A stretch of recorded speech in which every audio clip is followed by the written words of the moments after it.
Okay, hello everyone. I'm gonna just double check that we're live, and we are. Hello and welcome to A Fistful of Dice. My name is Matt, and this is session 7 of the Mecha Hack Paladins, our ongoing Mecha Hack game. Tonight's gonna be a really fun session. We got a big old battle planned, if you couldn't tell by the title of the session. But we also, I'm gonna lead things off here with a bit of a little housekeeping, a little announcement.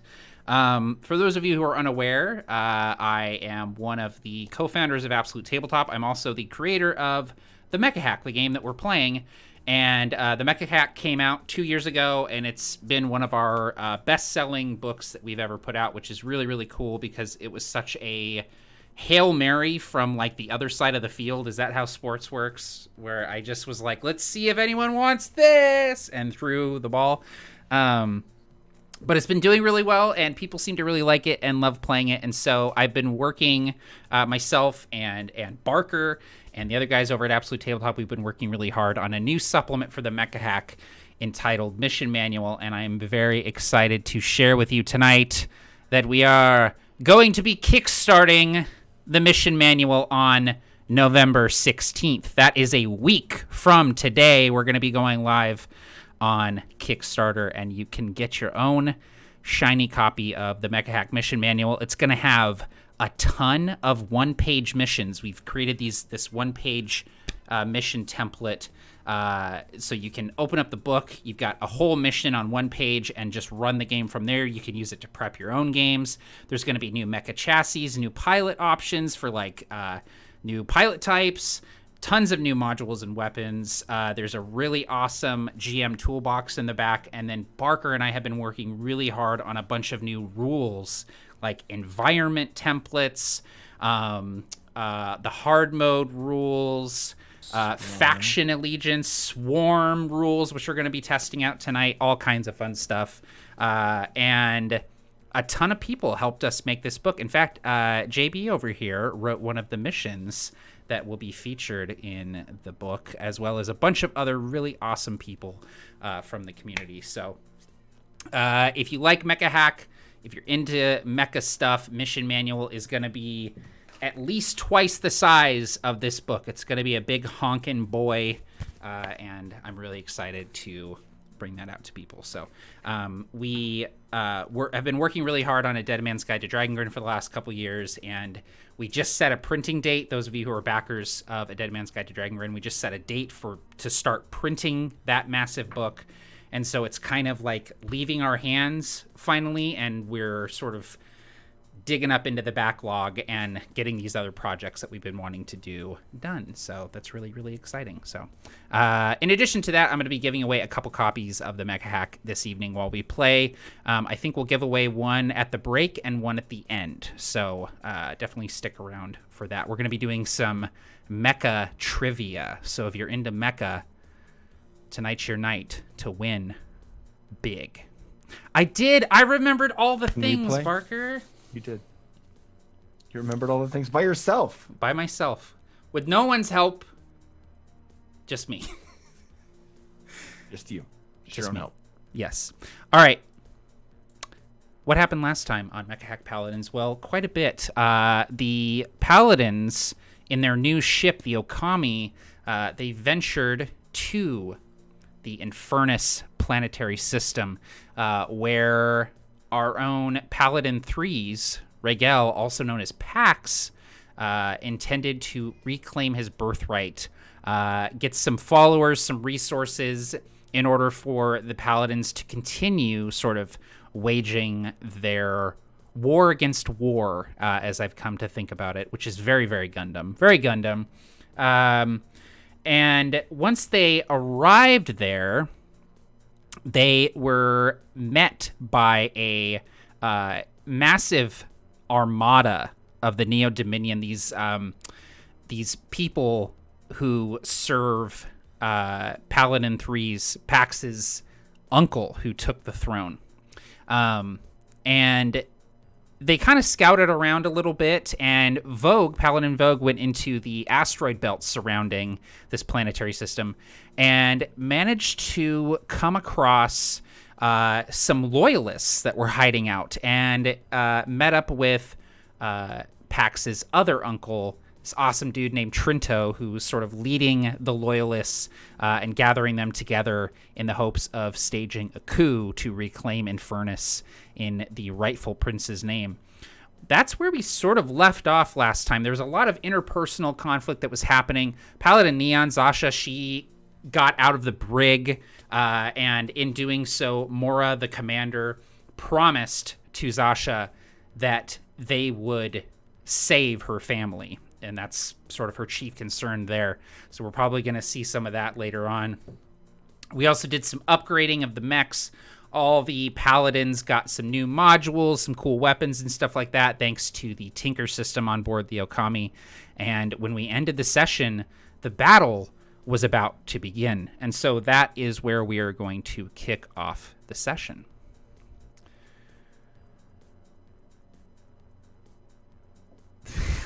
That's right. I did forget about that.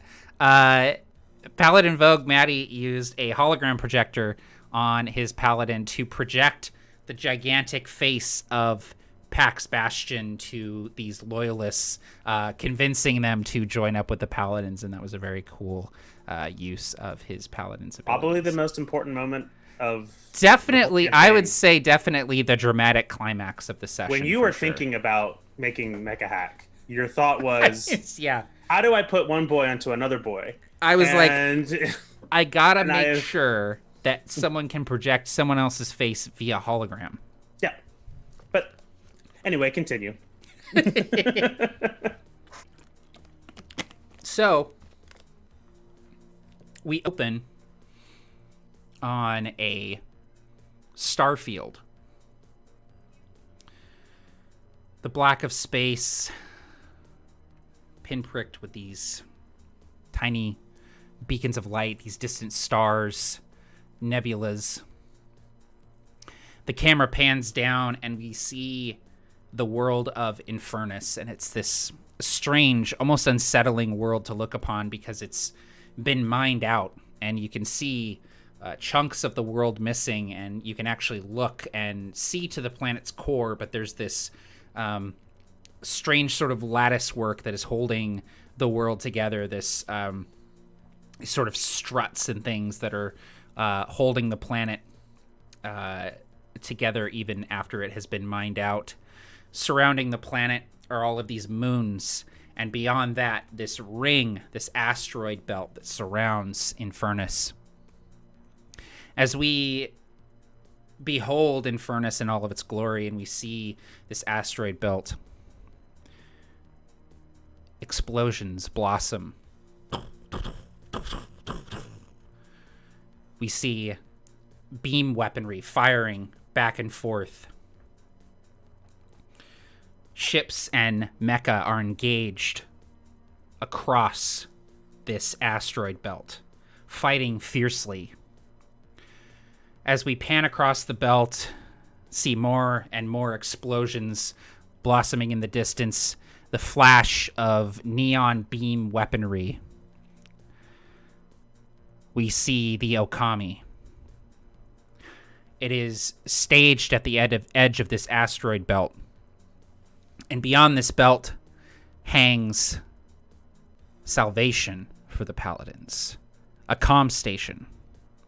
From there, Pax can broadcast his return, gathering loyalists on the planet, and hopefully taking back what is rightfully his.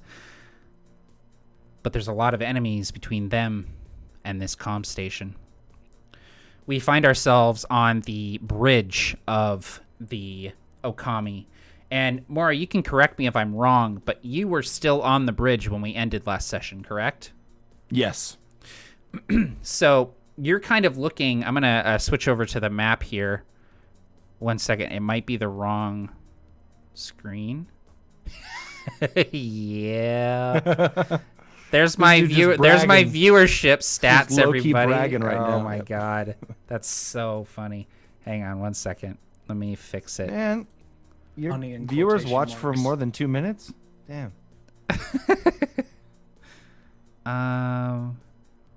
Wait, that Those should are, be.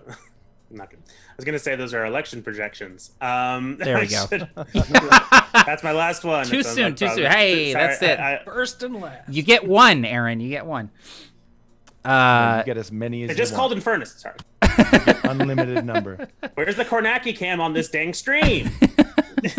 Kornacki camp. I don't have that on my stream deck currently. So this is kind of what you see in hologram form, Mora. You see each of the Paladin suits lit up like a beacon on the hologram. You see the asteroid belt before you, and between you and this comm station, which is this little green guy over here, there's a massive cruiser I mentioned last time, sort of hanging in space, and in front of that, Neo-Dominion Mecha that are kind of setting up defenses here in the asteroid belt. What are you doing as you kind of oversee the battlefield as loyalists begin attacking Neo-Dominion forces across this belt? Mora is trying to see all of the different scenarios. He's trying to act instead of reacting. And the most important thing for Mora would be to find out where the comm station is. So as soon as that pops up on this radar screen, Mora would turn to, actually would just use the comms to ask either one or all of the Paladins to go right for it. Maybe one or two of the Paladins to go right for it counterclockwise around the cruiser, if you're looking at the map, while she would be considering planning like a battle diversion at the 6 o'clock of that cruiser, just unleashing all hell down there so that it's clear above that, to the 12 o'clock of that cruiser. Great. And just to add a little bit of clarity here, each of these hexes is basically a range band. So if you're in the same hex as somebody else, you are close to them. If you're 1 hex away, you're near. If you're 2, it's far, and then beyond that is distant. So basically, 1 move is moving one hex.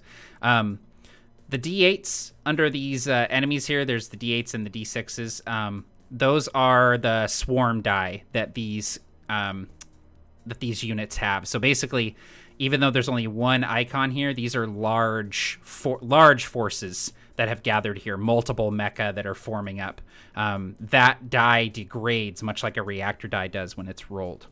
In addition to that, as we'll get to the narrative sort of suiting up and disembarking sort of descriptions here, but each of you will have a D6 swarm die, which represents the loyalists that are in battle with you and are sort of fighting alongside you. This die can be used to add additional damage to your attacks, but when you roll a 1, it downgrades, and that represents casualties taken by the loyalist forces. So, all of that said, Mora, as you're sort of, I imagine that you're like clicking keys, and there's like different arrows that are kind of fanning out, and you know what different maneuvers, what sort of vectors can I take here? We'll cut to the Paladins in their suits, and we'll start with you, Neon. You recently disembarked from the Okami, but go ahead and narrate what that looks like as you're sort of disembarking and hurtling out into a battle that is raging around you. Again, Neon always wears a protective space suit, even inside the mech, just in case. It's part of the training. It's what they've always done. And when we step inside the cockpit, we see the reflection of what's happening through all the port screens from this dome that covers her face. And everything rockets by for just this one moment as she's flung from the ship. And you can just see the sparks off in the distance, these flashes of color in the darkness. No sound, no anything, just her breathing that inside this cockpit. And then all of it snaps into focus. The camera peels away and pulls outside of the mech. And I'm imagining that Neon is probably going to be looking on this battlefield as this big, boxy, hulking mech that she's in. It's fairly easy to pilot, but it's pretty hefty and considerably large with its heavy armor. She's going to essentially try to break a hole open in all of these defenses for the rest of her companions and draw attention. So pretty much she's going to be going from the Okami straight into the middle of everything to cause as much ruckus as possible.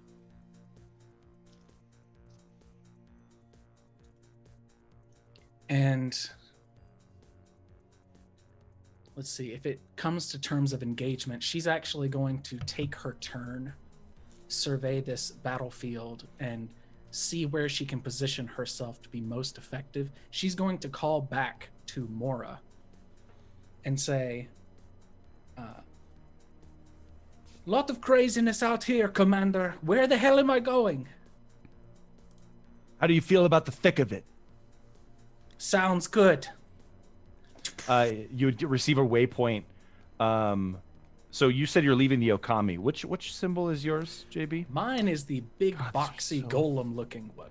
Yes. Yellow Cool, circle. man. This one here, yeah. Mm-hmm. You might see a ping come up in the adjacent hex with the combatants, the enemy combatants. Okay. So what I'm going to do, if they're near, this bright and shiny, newly repaired cannon is still like positioned across her mech's back, so that it's not in the way of her arms.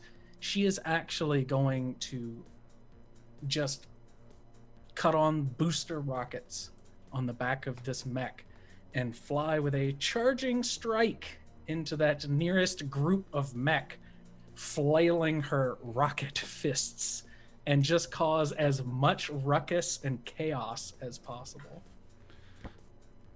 Okay, great. What do those adjacent nearby mechs look like, particularly? So, like what kind? Yeah, so these are Neo Knights specifically. So they are heavily armored. They're carrying shields and these big broadswords, and each of them is also equipped with these large ranged weapons called bolt throwers, which are not guns so much as they're like crossbow rocket launchers. And you know that they're specifically designed as anti-mecha weapons, so you definitely don't want to catch one of those in the armor plating. All right. So that's going to be my plan. I'll try to engage and close the distance to dissuade them from using the bolt throwers on me, so that they'll be too busy with me to worry about my companions. Great. Okay, let's get some rolls. Do I have to? Okay. And you're charging in, correct? So you're Yes. going in here. Yep. Yes, I'm going straight in there. Cool. Is that an asteroid that I'm looking at? It is, yeah. So every space with an asteroid is basically there to show that there's ample cover, but that it's also a little bit more difficult to maneuver through. So there's no real mechanics around it unless I decide there is, but just for your benefit, that's sort of the bulk of the field there. I nearly cursed because I rolled really low, and then I remembered that's a good thing. So Yeah. But in this charging strike, this reckless attack, the camera would position itself behind some of these knights and the things surrounding them, these smaller mecha that are acting in tandem with their movements. And then just this huge mech slams into the asteroid itself. And then from the dust cloud that comes out, comes lancing towards them. It is not a critical hit, but it is a good one. And with a rocket fist, that's going to be standard damage instead of improvised. So I'm going to take 1 point of armor damage to make that a reckless attack, like I said. Great. 15. 15 damage. Yes. 2d10, 15. That Including your is. swarm. Oh yeah, you do have that D6 swarm die your to add to swarm. damage if you wish. I mean, if Mora's telling me to, I'll do it. No. 6. You hear Mora's voice inside your mind. Use the swarm. Not magical. Yeah. What? Ghosts exist? He's turned off his Yeah. swarm die. So this double overhand rocket powered just two-fisted smash, slamming these mecha into these clouds of other robots and things sitting around, just causing a hell of a ruckus. Now, that was the charging strike, which is my move action. I still have a standard to attack again, and I think I'm going to do that. Okay.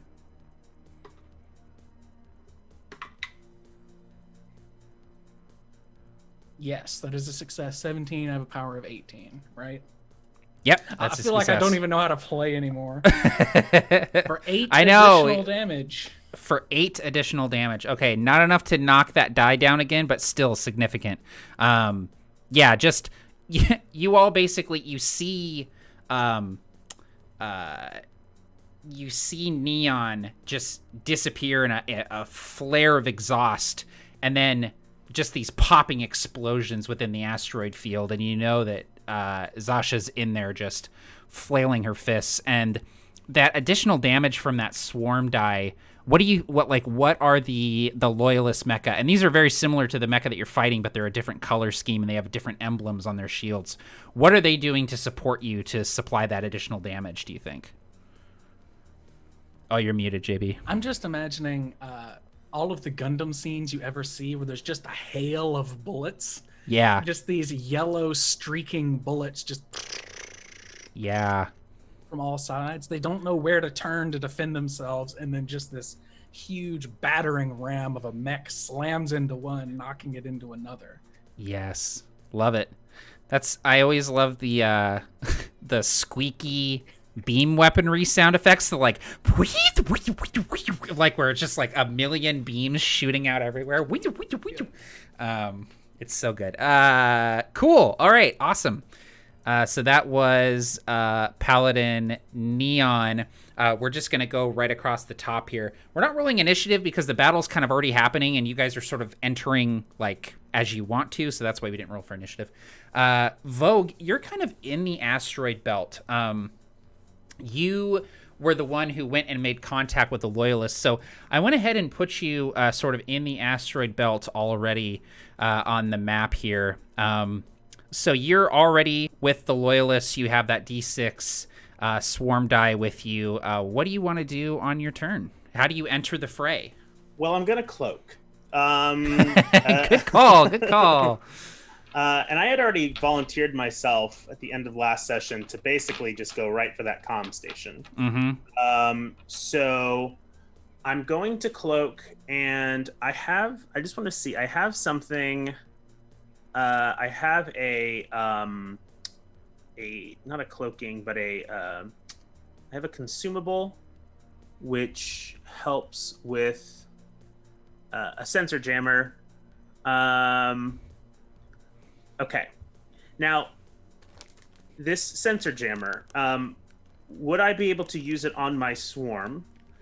And would I guess it just says one other close or near mecha becomes hidden.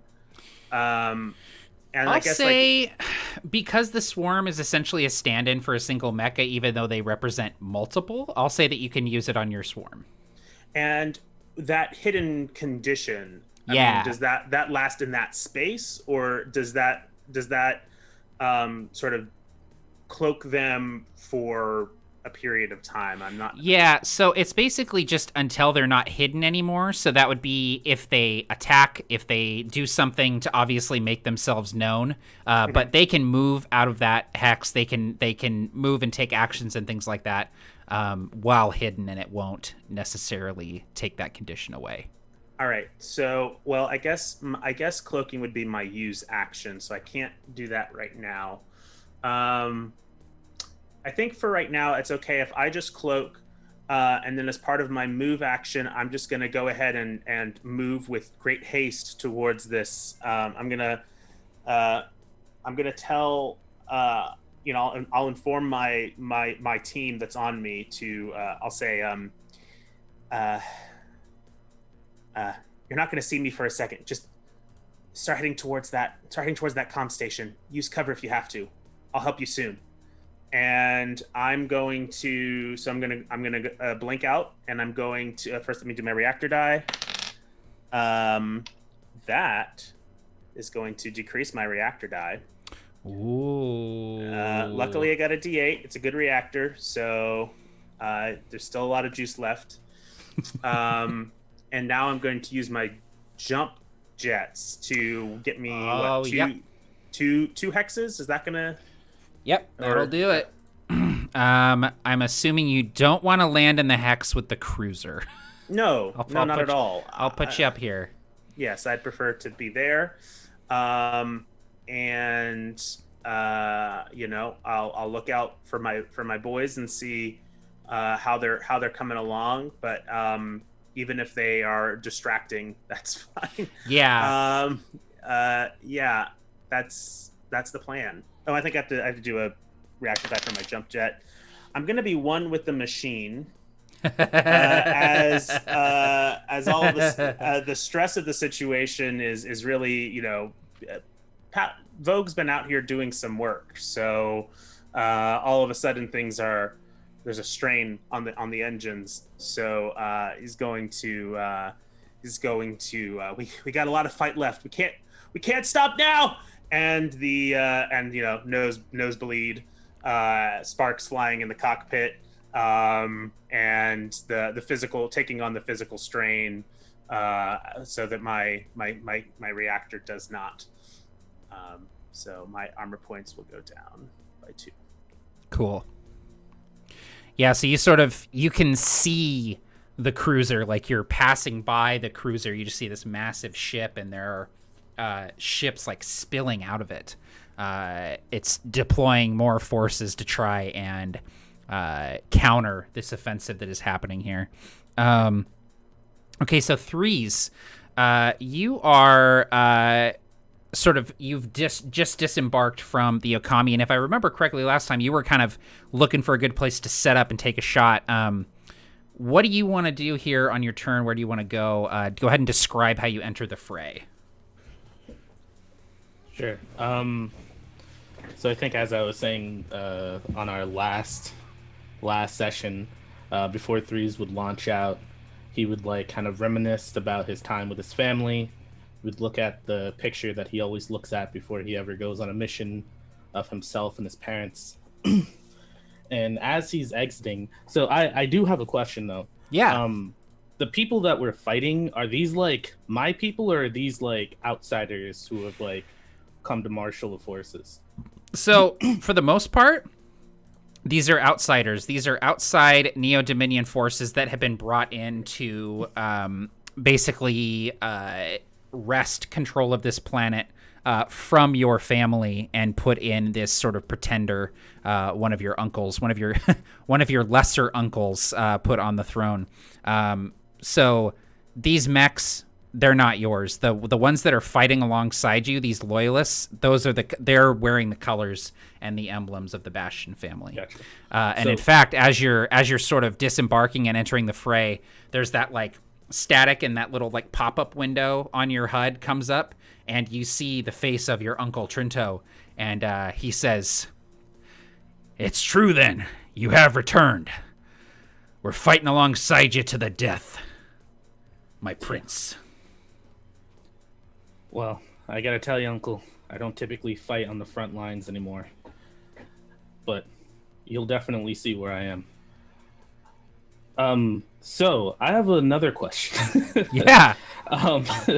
So there's like a cruiser, you said, this like big big mamma jamma right here is a big ass cruiser. Okay.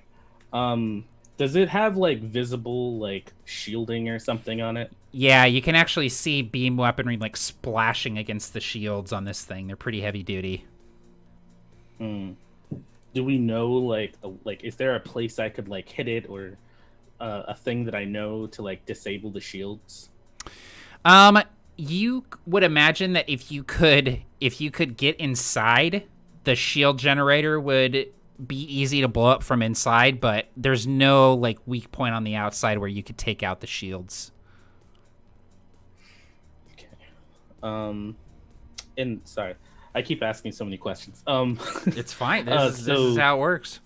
So these the dice that we have, the swarm dice. Yeah. Is that representative of like that many? Like there's 8 people in a D8, 6 people in it, or is not it just necessarily? Like... It's more like it's sort of their effectiveness in combat. So a D8 can be anywhere from 2 to 15 guys. It just totally depends on how good they are and what kind of equipment they have and stuff like that. I will say that the D6 swarm dice that you all have approximately represent like 10 of these loyalist mecha that have joined you.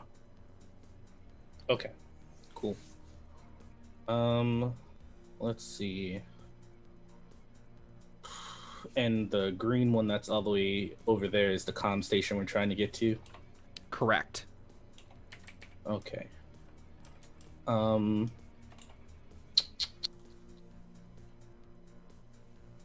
How far is 3 spaces away? Is that sniper rifle distance?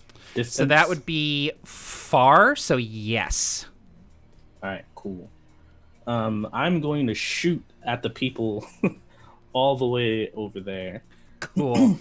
this little D6 swarm up here on next to the comm station. Thank you. Killer. Yeah, that's great because that sets Vogue up really nicely.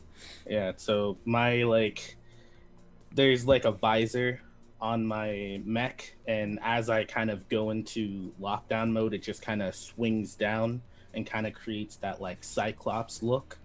Yes, I love that. And it kind of like all my screens become like amplified with like the vision of like going past the swarm that's ahead of us, going past the cruiser, and looking directly at like the telecom station that we're trying to take down, or take over, not take down.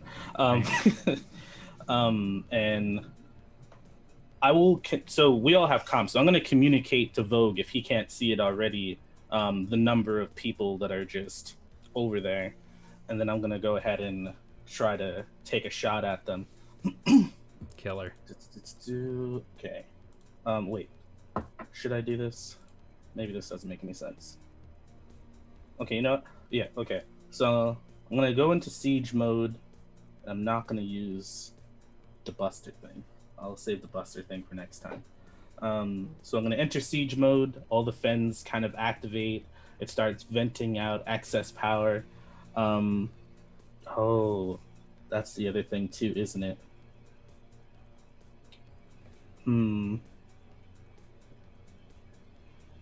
All right, no, I'm just gonna do it.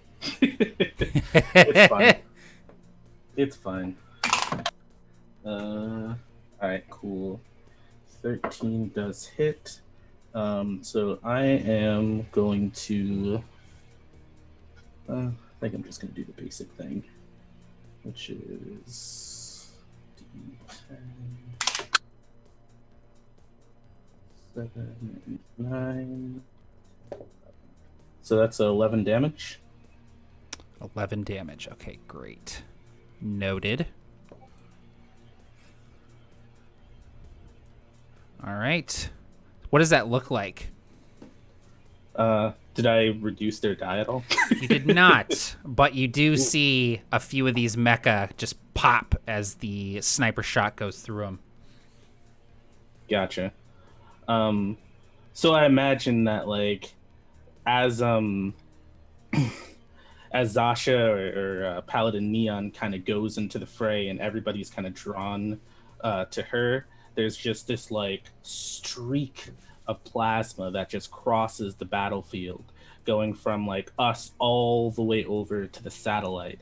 And a few people, like, I even imagine that, like, if you followed the bolt, it would, like, go between people, like, nearly missing them until it got to the guys that were right there. And they would just, like, take a shot to the shoulder, maybe barely glance off their thing.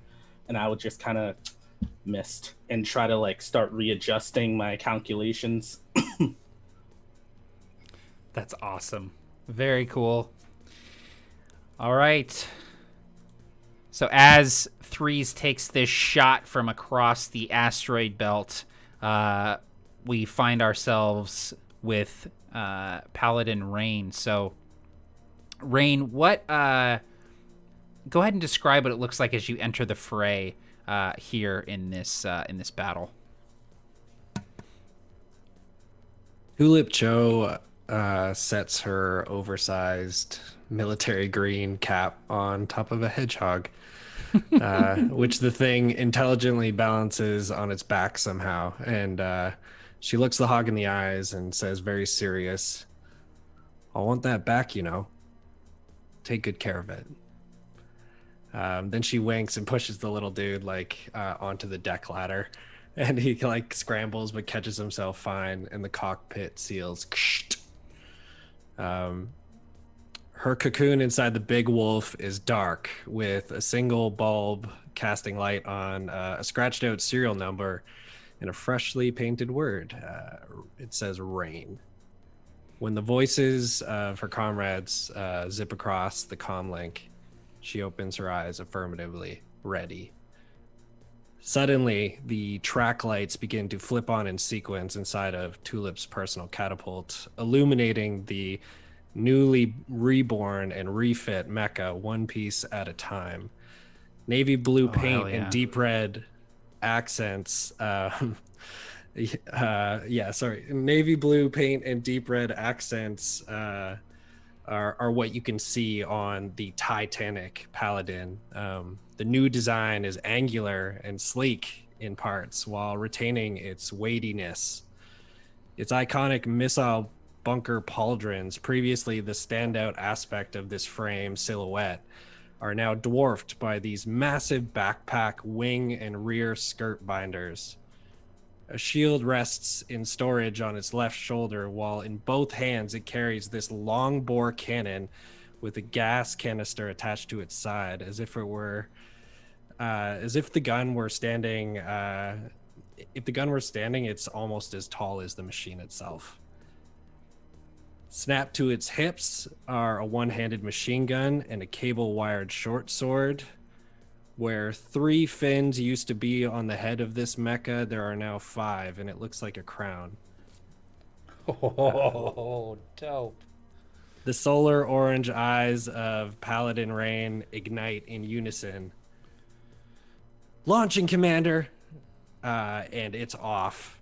And as it leaves the Okami, the 4 wing binders spread out like the wings of a monarch butterfly, and it zips on a barrel track towards Paladin Neon's point on the map. Awesome. Awesome. I've been waiting for that. That's so killer. I love that. So Rain freaking level up. Yeah. I was gonna say we leveled I'm a up, guys. refrigerator. Yeah. Jeez. Yeah, I guess I just like fucking, I don't know, sit here and just like, I don't know, well, fuck me, right? I've been excited about a launch That was sequence awesome. for like Oh my 7 God. sessions. It's all good. That the actually was lights illuminating each piece separately is so Gundam. Just like you just like get the whole every I got- piece of it. I got lights too. Yeah, Hey, I guess I got a hologram face.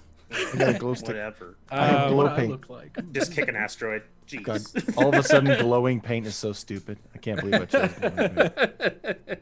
I'm gonna have Matt make mine. I put a write s- mine up next time. I put a sick wizard on mine. I put a sick wizard on my Gundam with a unicorn. Oh man, that sounds dope. Legit, the wings of the monarch butterfly that sent me over the top. Chills. Yeah. That was dope. Very cool. Good choice. Very cool. Jerk. Thanks. It's my one dreamed of Gundam moment in an RPG. So here we are. There you go. This Tick whole it off game the is, bucket but this list. is- Yeah. This is it. Check.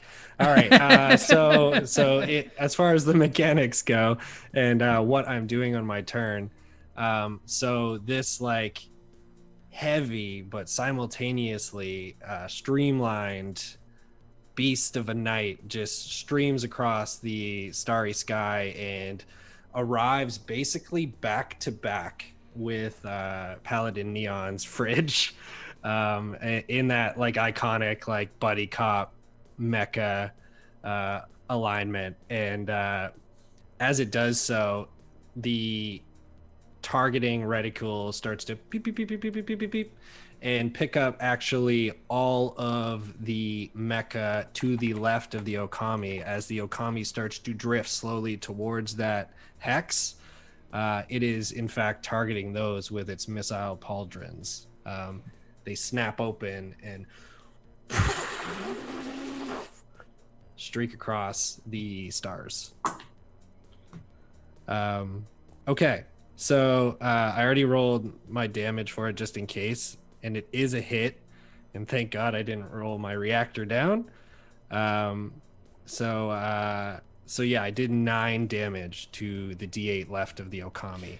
These guys here. Okay, cool. Noted. Not enough to downgrade the die, but you see these missiles hit, and several of these mechs just break apart into pieces. Awesome. Yeah, and yeah, so there's like a silence after the missiles fire off, even though space is a void of silence. And then these perfectly spherical pink explosions can be seen. Yes. And right as this happens, my squad, which I rolled 2 damage on, rolls in within my hex, not in the hex I'm firing at. Yeah. And it starts to back up the units that Paladin Neon directed at that D6. Killer. Okay, great. So they Dope. come in as of the rear, and like these hot like orange sabers are drawn as the first fire is let off. They go in for close range combat. And that'll wrap my turn. Tulip Joe is breathing heavily, excited, nervous, thinking of the hedgehog. Totally. Okay. So it's going to be bad guy's turn, but before we do that, I want to ask you, Mora, is there anything that you'd like to do, any actions you'd like to take? It's kind of nebulous as to what you can do inside the Okami, but we can figure it out.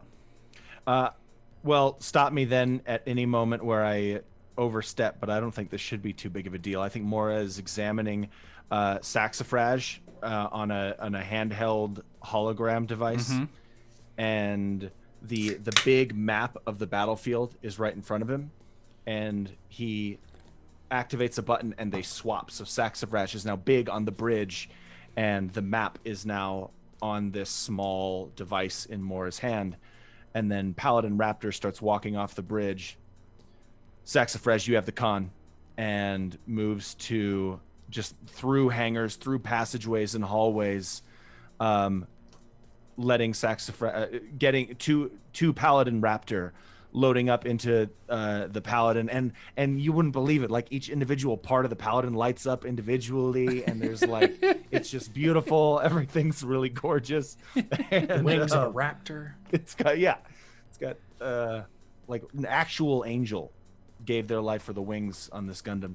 No, but the last thing that Mora does say is to Saxifrage through this device, which is to order the movement of the Okami into the hex to the left of it.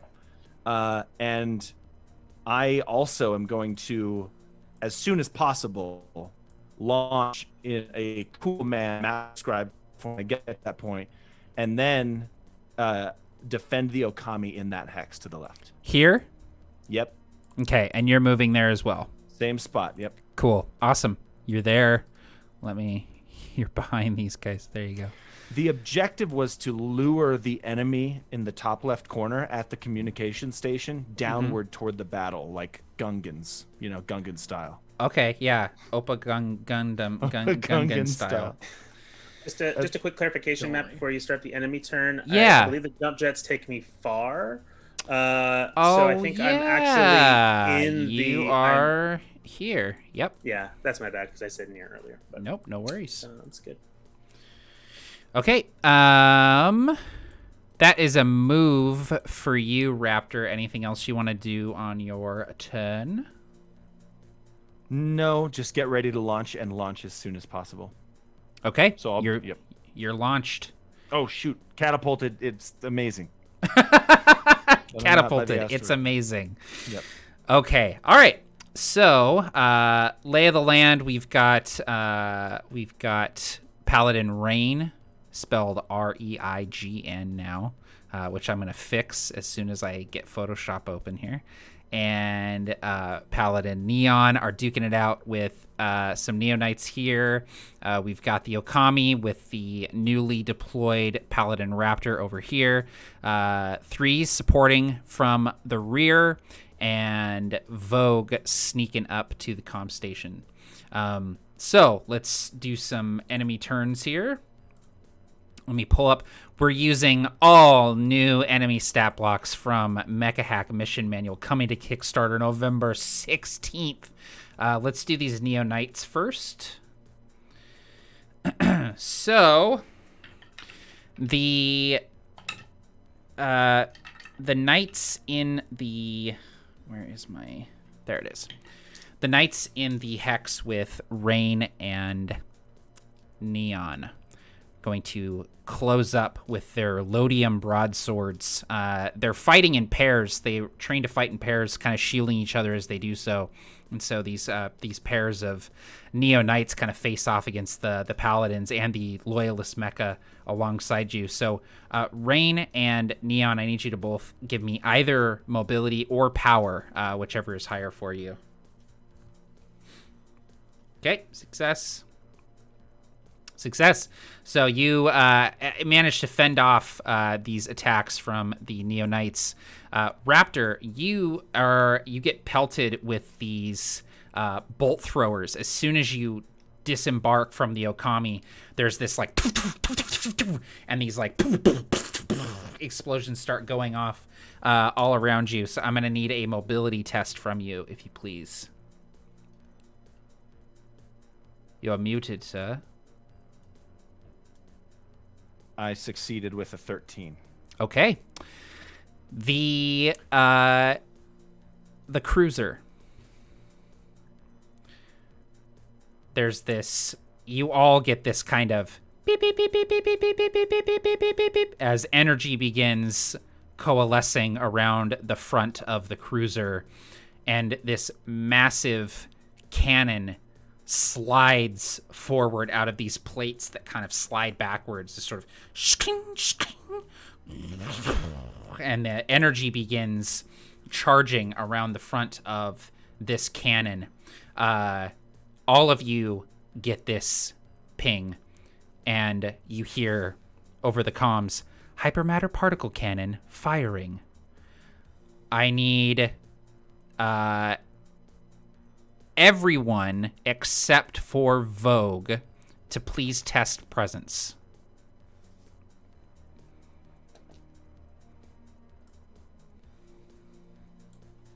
That one made me nervous, but I rolled 6. So we're good. Okay. Wasted my one on that. Oh, damn. Okay. Anyone... So did anyone fail? Oh, no. I just saw failed. Matt gave a thumbs Yes. down. Okay, yeah. So anyone who failed, you're going to be taking 11 damage as a beam wider than your mecha comes sweeping across the asteroid field. And then fades into these like little twinkling particles as it dissipates. In the wake of that beam, there's just explosions going off everywhere in the wake of this beam. Instead of taking damage, I'm making this rule up right now. You can choose to downgrade your swarm die if you, instead of taking damage, if you want to. Basically, you could choose to sacrifice these poor loyalists that have been living in the asteroid field for months. Are you saying that they jump in front of our mechs to save us? Look out, That's Mr. horrible. President! In front of the mega particle cannon. Yeah.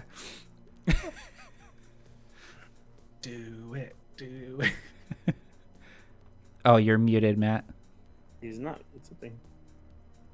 Oh, it's that Yeti mute button. Oh. You're still muted. Sorry. Yeah, it's all good. It's so yeah, finicky. It's so finicky. So you can use your armor points to reduce damage. Correct. Okay, so I'm going to so if I use my shield's armor points, it's just melted off, right?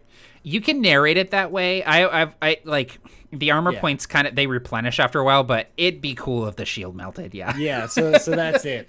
As this massive beam comes in, so yeah, she's breathing heavy. She's nervous. She starts to sweat, but she's excited, and then oh shit! And she just like her verniers kick in and like kick the mecha into like a sideways stance. Yeah. That shoulder fixed shield just on the pauldron melts away in this beam, just like holding on, but just fucking blasting away. And then that shoulder pauldron of missiles also gets launched off by the beam, and narrowly the cockpit is safe as Rain's maneuvers take her out of the main danger, but she is shook. Okay, awesome. I'm gonna try and do this without making it a thing. Hang on one second. Where is it? Oh no. Matt, you should have been more prepared for this. There they are. There they are. Secret bad guys.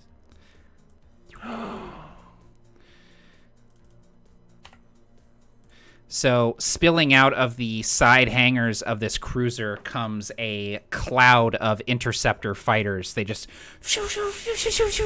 come streaming out, and they are going to... Let me group these guys so I can move them together. This is like the jankiest... I'm in Google Slides right now. It's flying to try and intercept the Okami. So, these interceptors come hurtling in. Raptor, I'm going to need a... Let's do... What do they have? They have heat seeker missiles. I need mobility or system, whichever is higher for you. Paladin Raptor tries to veer out of the way. He knows a few maneuvers. but not this time. He gets hit. That's going to be 9 damage total. Now, how much of John's friends can I throw in my way? You could basically negate the damage by downgrading your swarm die. Okay, so it's a D6. I can turn it into a D4. A D4, yep. If I wanted to downgrade from 9 points of damage. Yep. No, I'm taking it. I'm taking the damage. Okay. I do have armor points 3, so I can spend all 3 of those and only take 6 damage. Correct. Which is great for me. Yeah, the interceptors come flying in formation, and each of them sort of corkscrews and looses this just like this cluster of missiles that immediately hone in on your reactor, Raptor, and just come slamming into the side of your mecha. Great. Okay, that brings us back up to the top of the initiative. So, Paladin Neon, it is your turn again. Well, these Neo Knights that are kind of swarming around this asteroid and coming at me, these grappler units that I use on these arms and all the rocket-propelled movement makes it very hard to pin down Neon. But then I just see this beam lance through and cut off part of the asteroid, sweeping by, and all of these missiles fire out from Rain, and then Rain gives that screech over the comms. Little damage in the heads-up display inside the unit. How big is the ship with the death laser attached to it? It's massive. It's not quite a dreadnought, so it's not like a city-sized ship, but it's huge. It can fit a couple dozen mecha inside of it. You know that there are wings of interceptors inside, and the both sort of sides of the ship, the hull is just bristling with these turrets that are just revolving around and firing off volleys. So I'll key in on the radio and kind of call out broadband to speak to everybody and say something along the lines of, "That cannon is going to cut us in half sooner or later. How do you want to deal with it?"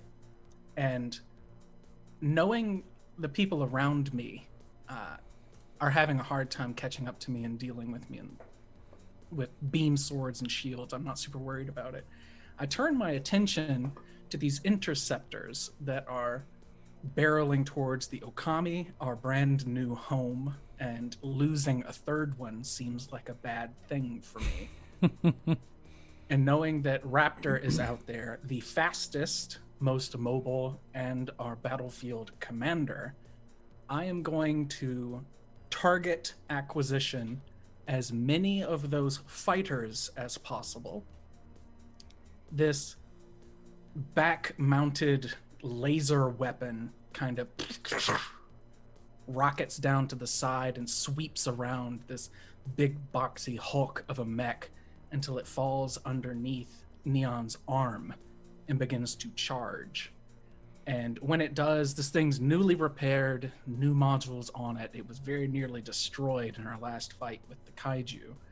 But it nearly drains all of the power in the mech. I use an action to charge it, and then an action to fire. Yeah. So this will be against those little pesky interceptors. The interceptors here. Raptor. Yep. Absolutely. Oh, so close. I rolled a 3. It would have been a crit on a 2. But yeah, I got a 3 on it. That's a success at the very least. Where are all my D10s? Good lord. Where are my D10s at? Ooh! I'm hyped. 27. 27 damage? 27 points of damage. Illegal. I'm going to have to nerf it. No, I'm just kidding. Go ahead and describe what it looks like as you essentially wipe this interceptor squadron off of the map. Again, this is another... reckless attack, so I'm down to 1 point of armor remaining. Mm-hmm. So it's not at no cost to me. But this thing charges up, and all of these knights in front of me see it aimed straight at them and scatter. They cut on their boosters and go around the asteroid, and the asteroid's kind of tilting in space from being hit by that giant laser. And just when it moves enough, the knights realize that I've targeted all of those swarming interceptors. And it's not a direct plasma beam, and it's not this wide sweeping like arc of electricity. It's just the equivalent of a hammer. This concussive beam of force fires out. And when it slams into one of them, there's that moment where it goes through and there's like sparks coming from a couple ships and you're not sure if anything happened. And then Yes. it just chain explosion out. And I'll key in one more time to Mora and say, I've got you. And that'll be it for my turn. Again, plates are like melted off the side of my mech and smoke's boiling out, but it's freezing in this zero temperature space environment. But you see just parts of my mech flaking off from this one shot from this cannon. One of the loyalists next to me says, "You got a good crew after you save our lives." And then I respond by saying, "She was in the brig 24 hours ago." And then there's just silence. Oh my god, that's incredible. Vogue, on the other end of the map, you're coming up on this comm station. You see it just floating there, and it's it's strange. It's almost serene over here. The sounds, the explosions, the rockets firing, the beam weaponry, it's all sort of muffled and distant. And you just see this small squadron of Mecha that are sort of standing on the comm station, like they're the outer ring of the comm station. They're standing on it, and each of them sort of like scanning and keeping an eye on the battle, conversing on a separate comms channel. What do you want to do on your turn? Well, I'm basically like cloaked, zooming towards this goal. And then I see on my sort of display screen Tulip getting melted. And there is a determined look, continually looking at the screen with Tulip on it. He nods his head. He says, "Not losing you too, Tulip." And he changes directions. And he's going to use his jump jets to get to Tulip's location. Jump jets mean that I don't have any opportunity attacks. They don't see me anyway. And I'm going to use my use action I have another consumable. I have some repair nanites. Basically there are these all of a sudden, from nowhere, in the middle of space, comes a cloud of little, almost like just these like little mirrors are just kind of floating through space, and some distant star is just kind of making them shine, and they consume you, Rain. And they get to work. So the repair nanites are going to those do. Let's see, got my consumables. I believe it's a D4. I think I have to use. So I use my use action, and restore 1d4 plus 1 hit points to yourself or a close mecha. So yeah, it's gonna go to Paladin Rain there. So go ahead and nice. Go ahead and take 5 hit points, Tulip. Hell yeah. She looks bewildered in her cockpit as this swarm just kind of overwhelms the newly minted Paladin Rain. And the shoulder starts to get repaired. The pauldron gets rebuilt. Of course, the missiles that were in it gone and defunct, but the actual frame itself is strangely being pieced back together by this advanced technology, and her eyes like wink open twice, very large and very watery. She just says, "Thanks, Mattie." You hear in your comm link, something that beautiful shouldn't be destroyed. Take good care of it. Got it. And she closes the comm.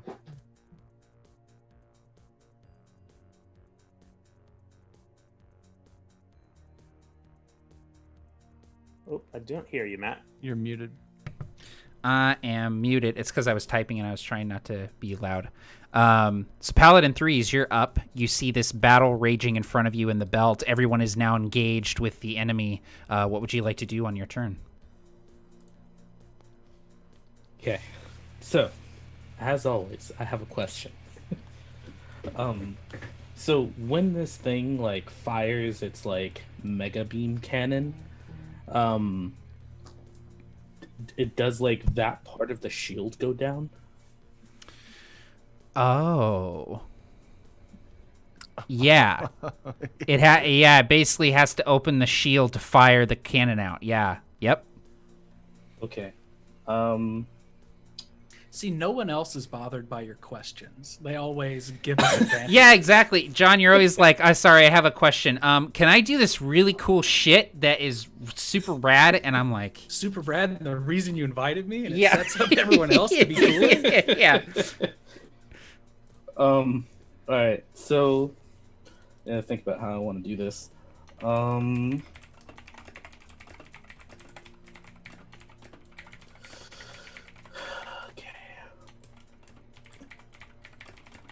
Okay. I think for now, I'm probably not going to. Well, as far as like my mech in the distance goes, I'm probably not going to be doing much. Seems like everybody else is serving as a pretty good distraction. But inside the cockpit, I am like busy just like pressing all kinds of buttons and pulling all the levers. I'm going to divert power. So my reactor is going to go, I'm going to plug my heavy beam rifle into my suit. All that power is going to be going into there, and my reactor is going to go down a grade. And I'm also going to use the Buster overclock, and I'm going to crank that up to maximum. So I'm hoping that with all the fighting going on, they do not see like the mini star of light that is being built up in my direction. I have good plans for that cruise ship. Awesome. And I imagine that I just hear Paladin Neon saying that we need to take care of the ship, and I just say mission confirmed. Oh, it's so good. All right, and that'll be my turn.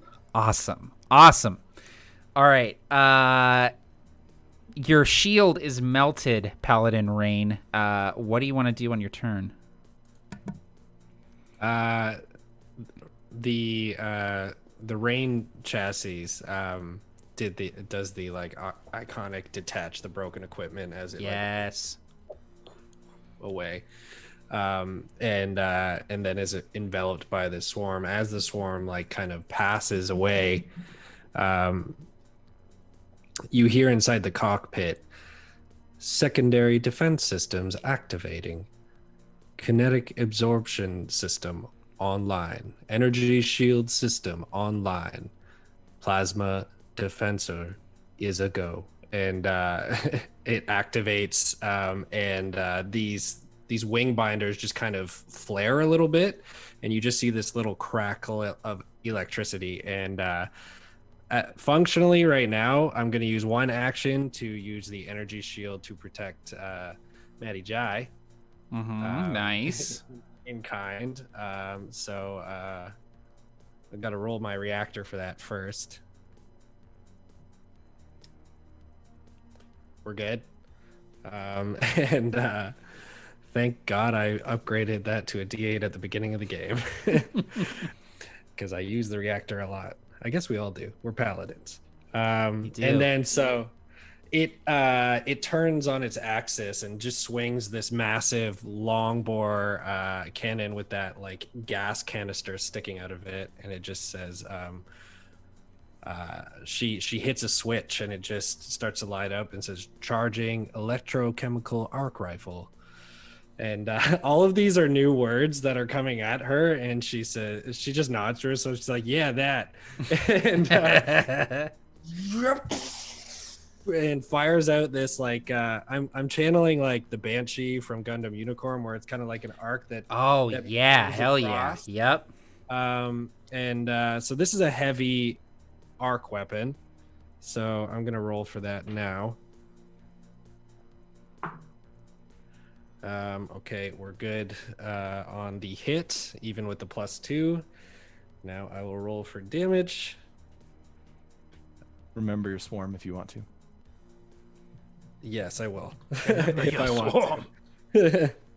Okay, and with the arc, is that also a reactor die thing? Yeah, it is. So I'll do that again. Can I do that again?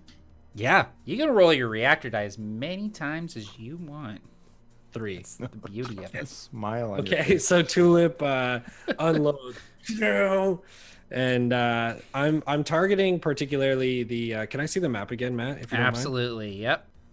Sorry, I'm trying to flip between the two of them pretty regularly here. I think you got like 9,000 millisecond transition time. I know. I think I can set OBS to do this automatically, but I'm not that smart, so. So the D8 beside the Okami, if it first of all between the squad and the damage, it's a total of 10. But in addition to that, if that doesn't knock it down a peg, I really want to know what the effect of the arc effect would be on a squadron. Oh yeah, because remind me, what does arc do? They miss a turn. Yep. Oh, that's right.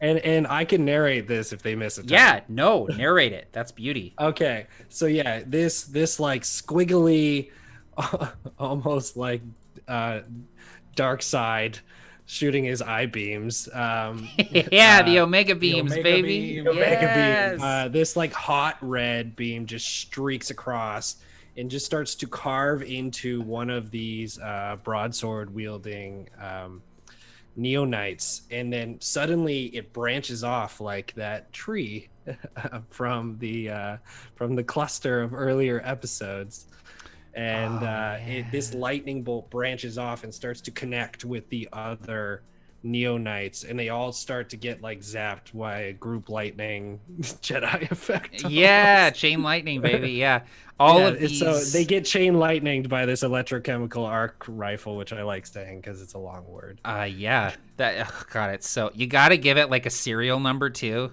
and then it'll be a real Gundam. Yeah. Yeah. All of these mecha just the lights shining out of the like T-visor helms that each of the mecha have just blink out, and they start like drifting in space as all of their reactors cut out, as this essentially like this beam just like EMPs all of them, and that did the damage you did, in addition to the damage they've already suffered, dropped their swarm die down a peg, so down to a D6. I would like that to be like a non-violent effect, whereas the ones that their reactor went down and they're out for good, their machine just doesn't turn back on. Right, they can't get it to reboot. Yeah. Yep, they're out of the fight. Beauty. Right on. All right. Paladin Raptor. You are sitting in the cockpit of your mecha. You've got guys in front of you that are now disabled. What would you like to do on your turn?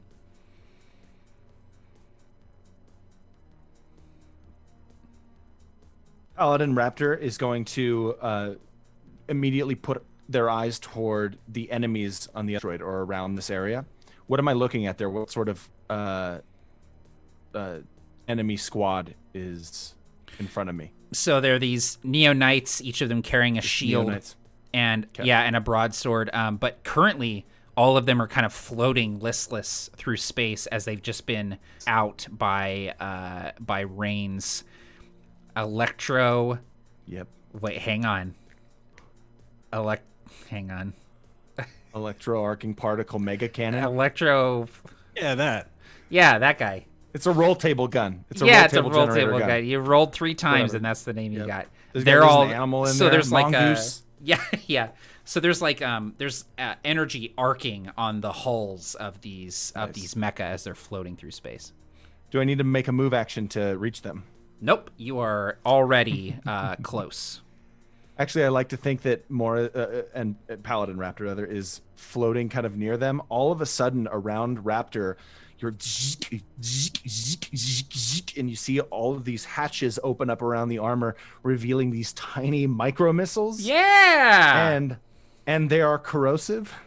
Oh my god! Hold on, What? am I allowed to do that? I'm cheating because it's not a weapon. No, It's okay, so it's not a weapon, but I don't care. Just do it. They were arc micro missiles until Matt took his freaking turn and is just doing all the cool crap this game.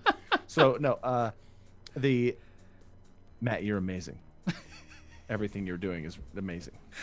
All of a sudden, all these missiles fire out, and I'm going to test power to see the way it goes. Oh, nice. Okay.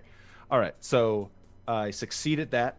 That's 4d4 damage distributed among any of these things. Yep. And I'm going to order my loyalist squad, what I'm going to be calling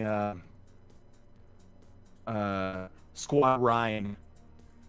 I say, Squad Ryan in here. And they all charge forward and do 3, 4, 5, 6, 7, 8, 9, 11 points of damage. 11 points of damage, and then plus corrosive. Plus corrosive. So I think they're going to take so more this is- damage on their next turn. I believe is what corrosive Yes, they does. will. Yep. Yep. 1d4 additional damage at the start of their next turn. Okay, cool. Without having taken a move action, I could use Ion Turbine, but actually I want to stick around. Okay. Unless I destroyed those guys. You did not destroy them. Do you want to do something else? No, I don't. I want to alert the Okami that if it has any sort of support weapons, that it could help now. But Yeah, I'm it not does entirely have sure what it's it got. does have a pair of turrets along the top of it, and so as it kind of swings around this asteroid, it fires on these guys. I'm gonna go ahead and roll a couple d6 for that damage. Yep, exactly. 9 damage. That is enough to knock him down to another D4 with the damage that you did, Barker. So these poor Neo-Dominion knights floating listless through space just got riddled with these micro missiles that are corrosive, just melting their armor, and then they just start getting bombarded with artillery fire from the Okami as it swings around this asteroid. Just you would hear Paladin Rain would hear a good call, Rain, coming from the communicator from Mora. Awesome. All right. Let's do these guys first. So I'm gonna split up the damage a little bit. Let's do Neon and Rain. I will need mobility tests from each of you. These guys lose their turn. These guys are staying put.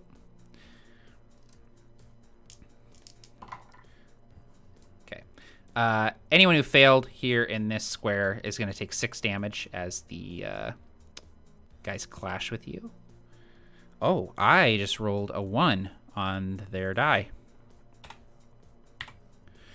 So they clash with the Loyalists, and the Loyalists begin pushing them back. They're actually fighting on top of the asteroid now. A bunch of them have landed on top of the asteroid, and you see you see Three's uncle.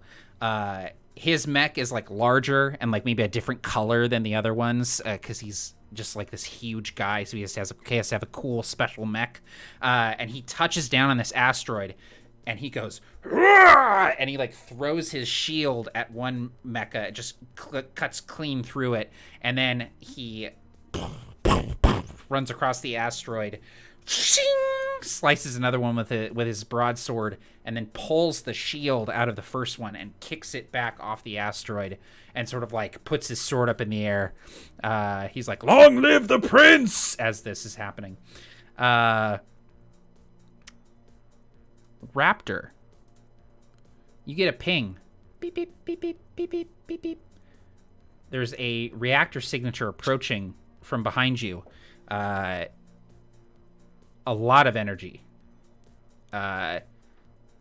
You've never seen a reactor signature like this, except for the Paladins.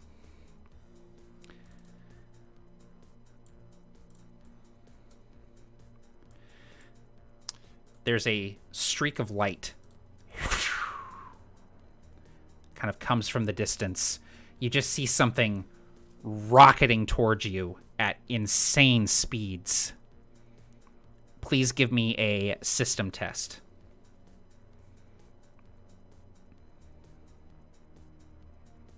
You're good?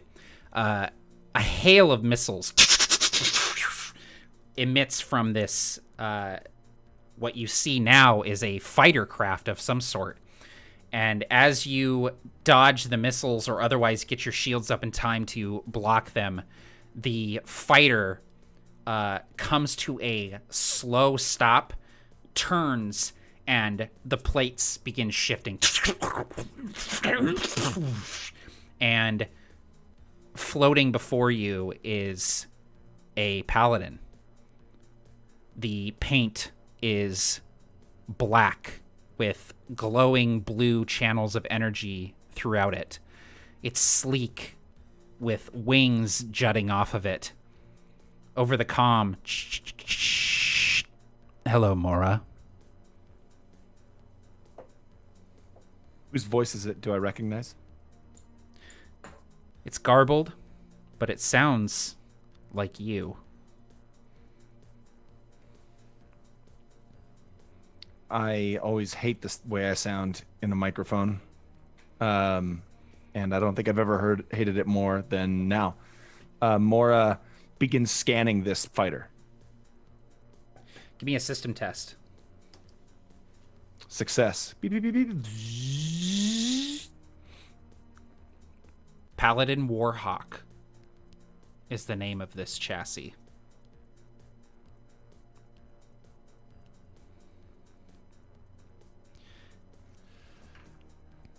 That's a kick-ass name. Hard to talk smack about that. All of a sudden, Raptor feels a little,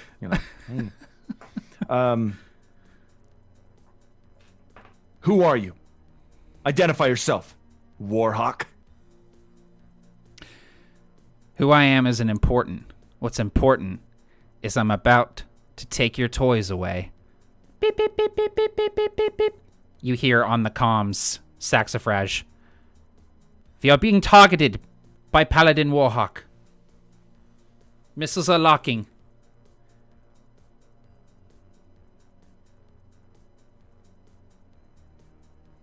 I'm the only one in this hex, right? Yep. Okay. I need a little help over here, and I'm going to use a use action. I assume that the next hex over is near. Mm-hmm. And this battle tactics, I would like somebody... Wait, is this my turn? It's not my turn. It is technically still... You still have an action. I'll let you take a use action. I would like some backup. So Help me. Do I have any volunteers over here on my... Okay, all right. Yeah, we've got nice. I love all the... No, not me. No. Yep. Zasha, you get the call for your battle tactics. You can make a single move or attack action. Single attack action now. Well, drat. Let's see, what do I got in me?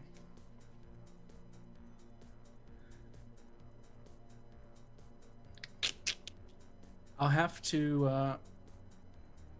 I'm actually going to, like, quote, waste it. I'm going to move up, basically, like, away from the asteroid. I'm imagining that this battle's happening on, like, an axis, on a plane, right? Yep. Mm-hmm. Just because it's how human brains work, we wouldn't be able to, but whatever. I'm trying to elevate myself so that I can see over the asteroid that Raptor's at and keep myself at far distance from this newly arrived Dark Paladin. Mm-hmm. So that move action is going to set me up to use a charge and an attack action on my turn that I would not have had to waste otherwise. Great. You see that Neon is moving into position as Paladin Warhawk, one of these wings kind of slides forward up the arm and begins glowing white hot as it kind of rears back and prepares to attack the Okami. Can the Raptor say one thing really quick? Can Yep. Mora say one more thing? This is very tropey and sort of stupid epic, but there are baddies in this hex that are not Warhawk, and I would inform Neon, leave this thing to me, something like that. Like just Awesome. that. So Well, Matt, yeah. when he says that, the move action that I'm using on his turn will be to go back one hex to put the other baddies that are around Raptor at far distance from me. They're good for you? Oh, hang on. I don't have the map up. Yes, that's perfect. Cool. Thank you. Awesome. I made my transition faster in OBS. I was like, I'm tired of waiting for this shit to fade in and out. We're actually going to take a quick break here. Let everyone do bathroom break, and then we'll continue the battle. But before we go to break, we're going to do some Mecha trivia. So I'm going to ask a question, and in the chat, if you answer correctly and you are the first person to do so, you have won either a physical copy of the Mecha Hack or a PDF copy of the Mecha Hack if you prefer PDF, or if you are not in the continental US, because I do not want to pay for shipping outside of the US. So the question is, can you name 3 people who piloted Wing Zero in the show Gundam Wing? Can you name 3 people who piloted Wing Zero in Gundam Wing? And the people in this game cannot answer, because I know that like 2 or 3 of them are like, yeah, of course I can. First person to answer correctly in the chat wins a copy of the Mecha Hack. We're going to go take a break. We'll be right back. Please stick around.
Hello, everyone. Welcome back. Thank you for sticking with us, and congrats to Trev Firth in the chat for very quickly answering the Gundam Wing trivia question. We're gonna have another Mecha Hack giveaway at the end of the game and do some more Mecha trivia. I have another fun question that we're gonna ask, and give away another copy. So let's continue the battle here. So we're actually back up at the top of the initiative with Paladin Neon. So Neon, this other Paladin has entered the battlefield, and Raptor, I imagine that you've likely pinged this new combatant for everyone so they can see this kind of like readout of this Paladin, and they can see the classification and the Paladin Warhawk sort of on their HUD. So Neon, you see this Paladin Warhawk, and Raptor tells you, leave it to me. It sort of turns to face this combatant. What would you like to do on your turn? So I've boosted back to a different asteroid and positioned myself on it, crossing the line of fire for 3s, which is always treacherous. But I slam into this other asteroid a little higher up so that I can see across the battlefield. I still have most of the people that were flanking me on this other hex, this other position in the battlefield. They've stayed there, and I ping them, just bring it up on my systems and ping them and say, new target acquired, and cycle in on all of those enemies at Raptor's back now. I'll clear the way. And charge as an action. This huge cannon that's still like slightly white hot on the very inside where these two prongs charge the electricity. And I will charge up and fire at that D4 swarm over near Raptor. Yeah, let's see if you can finish these guys off. Luckily, I do not roll at disadvantage because they are far distance. Even with the +2, that's going to be a success. I cannot spend any more of my armor. I only have 1 point left. Ooh, we got good damage. And they are going to open fire. So I'm going to lance out this beam and blow apart. As the beam goes, it's going to vaporize a lot of the stuff on the battlefield, like all these broken mecha parts and shattered bits of asteroid are just going to vaporize into these fractures of plasma as they superheat and are dispersed. And it'll open up this field of fire for all of these other mechs that are at my flanks. So I'm going to go ahead and roll their d6 as well. 20 points of damage. 22, actually. Go ahead and describe what it looks like as you remove that threat from the battlefield. The beam cuts through the center of this little cluster of them as they're fighting and swarming over the outside of this asteroid, trying to close the distance and fire down onto Raptor's back as he turns and adjusts. The Okami's like floating in the background, shooting off these bolts into them. And beam cuts through the middle, and then this hail of gunfire opens up from all of the other mechs at the flanks and just pepper them all into pieces. As these pieces kind of swing through the battlefield, not stopped at all, hurtling through space, it just rips them apart. Awesome. They kind of slam into the side of the Okami and skip off without dealing any damage. Vector clear, Commander. He's all yours. Awesome. All right. That brings us to Vogue. You're up. Vogue is going to sees that things are clearing up, notices now that something else is with us, is going to trust that Mora knows what he's doing, and is going to jump jet back over to the comms. And I'd like to, I don't know what part of my action this would be, if at all, but I just want to kind of give my unit, my swarm. Mm-hmm.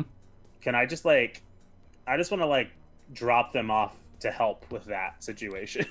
Yeah, just kind of leave him in the hex here. Yeah, I just want them to. Yeah, I just say.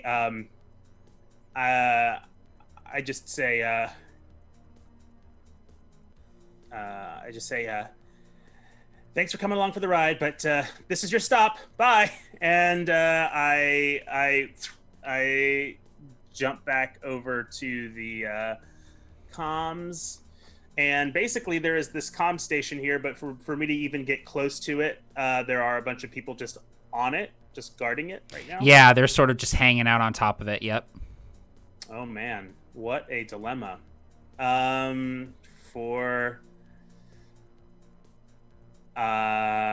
Is there any kind of rule for well, okay, I've already had a move action, so mm-hmm. I need to do a use action.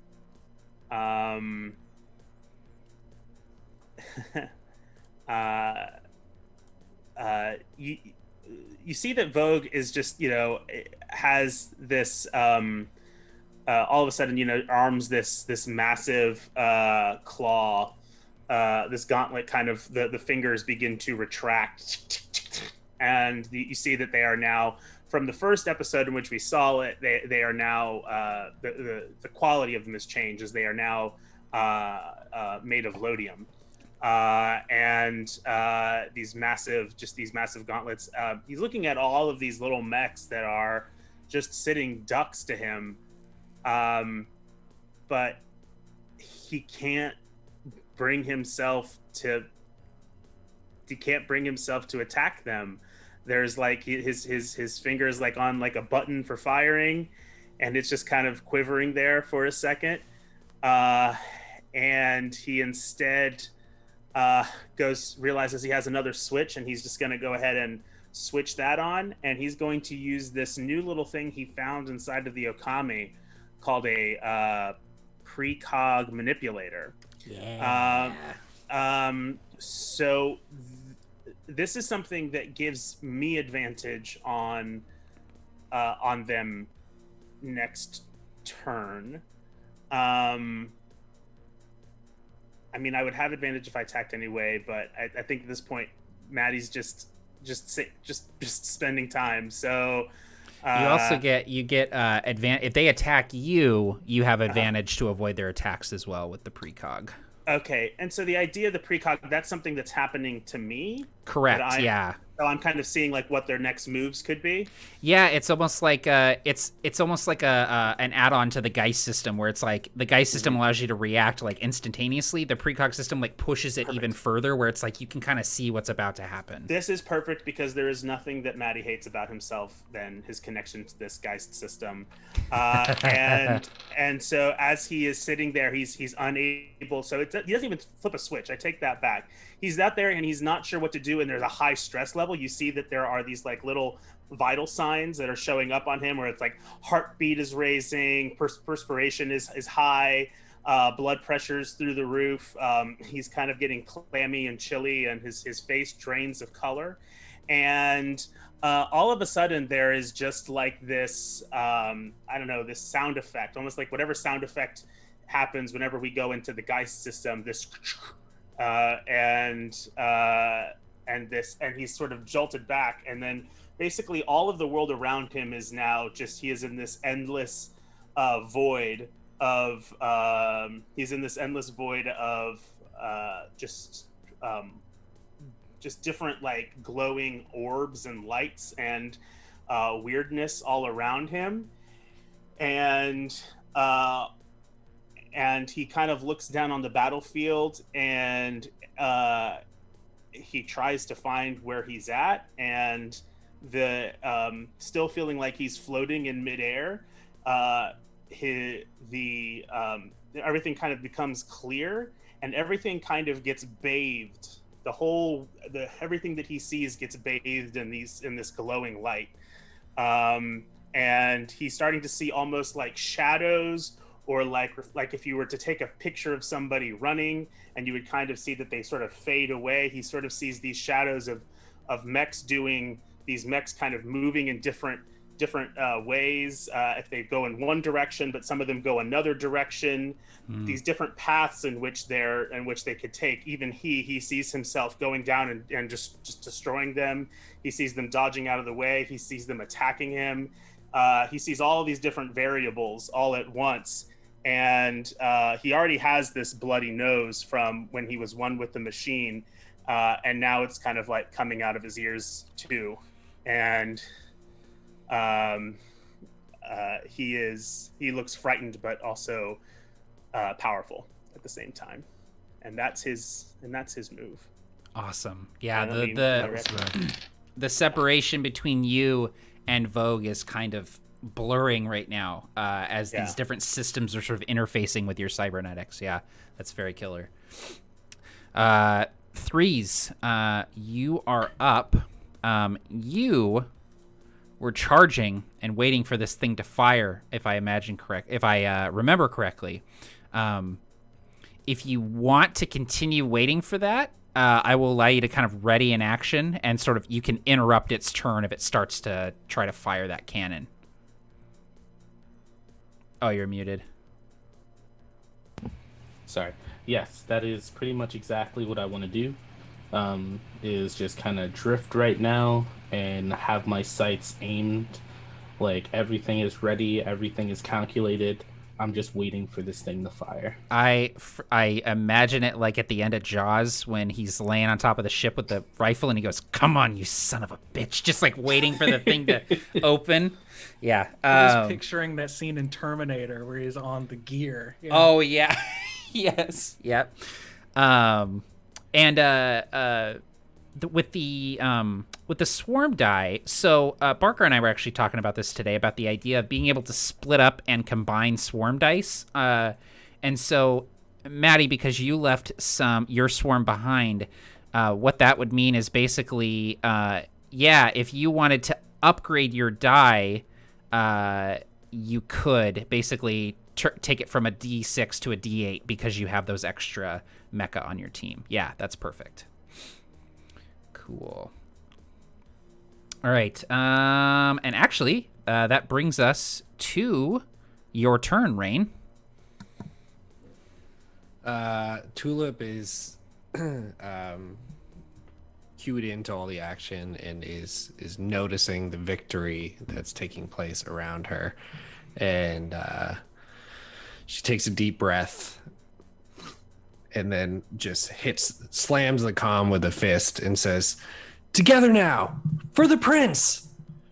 And she's rallying the remaining squad to take out that last D4, and I'm going to roll their damage die, which I can grab my webcam, but I landed on an 8. So. I believe you. I totally believe you. Yep. I want you to grab your webcam. Okay. Okay. Show us the fried chicken. Where is it? No, I don't think I believe you. Here. Where is the sandwich? I'll show you my Cthulhu map. Oh, nice. Oh, nice. Yep, no way to fudge that now. No, I get it. Oh man, that rolling nice. tray. There's a dice there. Cool dice Yeah. tray. That's a very cool dice tray. Thank you. But anyway, so yeah, she essentially rallies and leaves as she launches that message out to the remaining loyalists on that tile. These 4 monarch butterfly wing binders just spread out and kick into high gear, lighting a illuminating blue fire behind this navy mech as it streams towards the Okami, eventually bringing it to the Okami where Tulip Cho lands on her grandmother's design, right on top of the ship. And she hits the comm once more, tapping it this time. "You got this, Commander."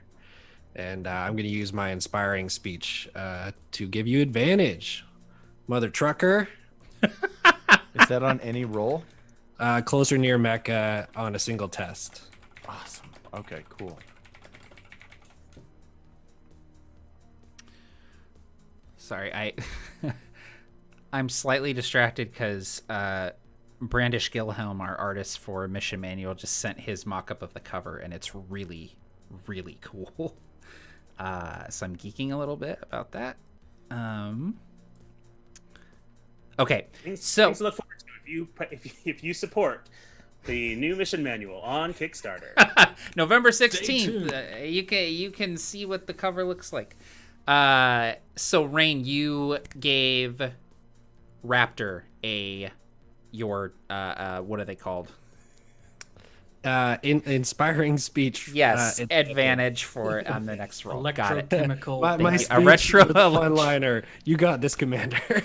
My electrochemical art canon romance. Got it. Yes.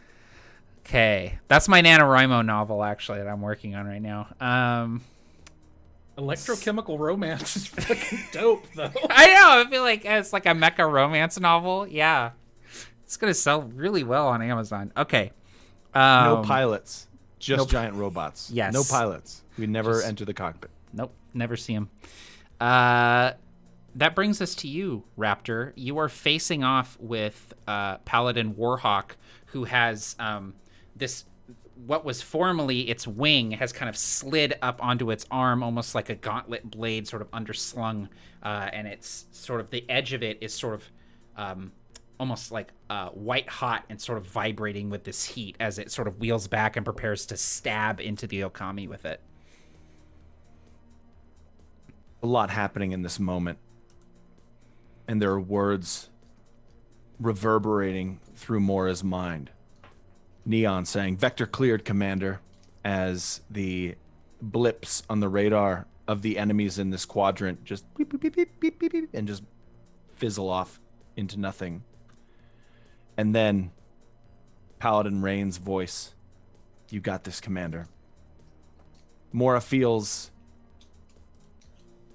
able. Mora feels ready. One of the loyalists says, "How can we help you take him out, sir?" And Mora will say, "No." And then and then they'll see a ping over where Paladin Rain is. "Prepare to assault the cruiser." Wait, is Rain on top of the Okami? Yes. Okay, so then I'm assuming the Rain. Okay. I'm going to transfer control of the Okami to Paladin Rain. Done. Prepare to assault the cruiser. And you also have, I guess, another upgrade to the swarm die. Is it a D10 now? Yeah. Nice. Okay. Paladin Rain's gonna be mad with power now. Tulip Cho has like 50 mecha following her around fighting for her. Do I have the speed to get in the way of Paladin Warhawk preparing to stab the Okami? You know what? Let's see if you do. I have this mission open right now. It's called Clash of the Titans. Let's see. Awesome. Let's do mobility. Okay. And go ahead and describe how you lock into combat with Warhawk. Okay. Do I have to decide to use the advantage before I roll? No, basically Okay. you can choose to re-roll essentially. Nice. Yeah. All right. Nope. It's good. You see in just like a split second, a flash of light, blue light. Paladin Raptor is in front of Paladin Warhawk with a bright pink beam saber ignited, locking with Paladin Warhawk, preventing the Paladin, the false Paladin, from damaging the Okami. And then into the comms will say, "Take her away, Rain." Sick shit, Commander. Sick shit, Commander. There's one of those like conal explosions when the two of them meet. Yeah. Yeah, there's Mattie J just notices that out in his like trance for just a second, and then back into the trance. You see it before it happens. Yeah, you see it before it happens. Sick shit. Yeah. Wow, that's really rad. As you're floating in the void of cybernetic ethereal. I think Mora's gonna say, "I don't know who you are, but you're no Paladin. Prove yourself. Get through me." And I just want to talk some shit. Yeah, no, this is Monologue great. a little bit. This is the verbal sparring portion of the mission Clash of the Titans. There's this all around you as the blades are kind of locked, and the beam saber is like pressing against the molten edge of this like wing blade, and they're kind of like shifting back and forth as these completely evenly matched mecha are just like trying to force the other one to give up this guard. And over the comms, Warhawk says, "I'm more Paladin than you'll ever be." And there's this like, the guard breaks, and we're in combat here. So do you want to try and attack Absolutely. Warhawk? All right, go for it. Absolutely. The beam saber strikes down and will strike true against Paladin Warhawk, dealing 4 points of damage. Okay. as you see the pink just kind of slice a molten chunk off of a corner of the elbow or shoulder. We have to do the like Dragon Ball Z where it's like you just are two streaks of light going ping, ping, ping, Yes. ping, and like zooming around and just Hitting like each other? Yep. yeah, occasionally clashing, and there's like a spark every time it happens. Absolutely.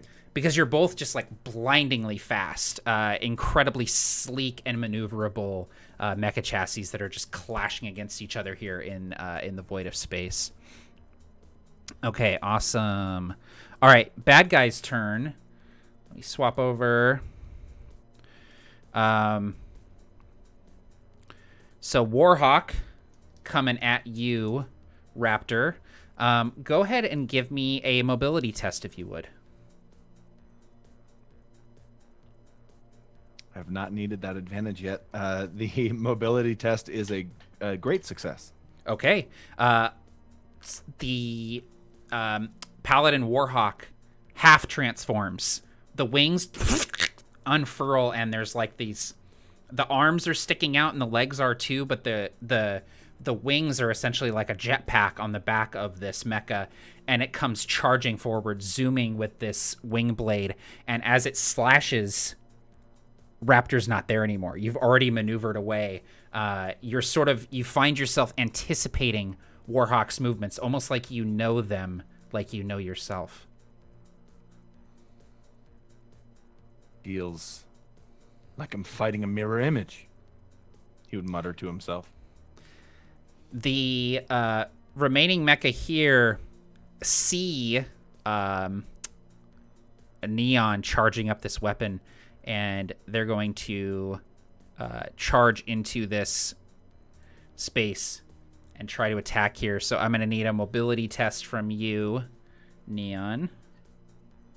Success? Wasted a 1, but crit. Okay, there you go. Let me roll their damage and make sure that they're not going to get downgraded. Nope, they're good. The cruiser.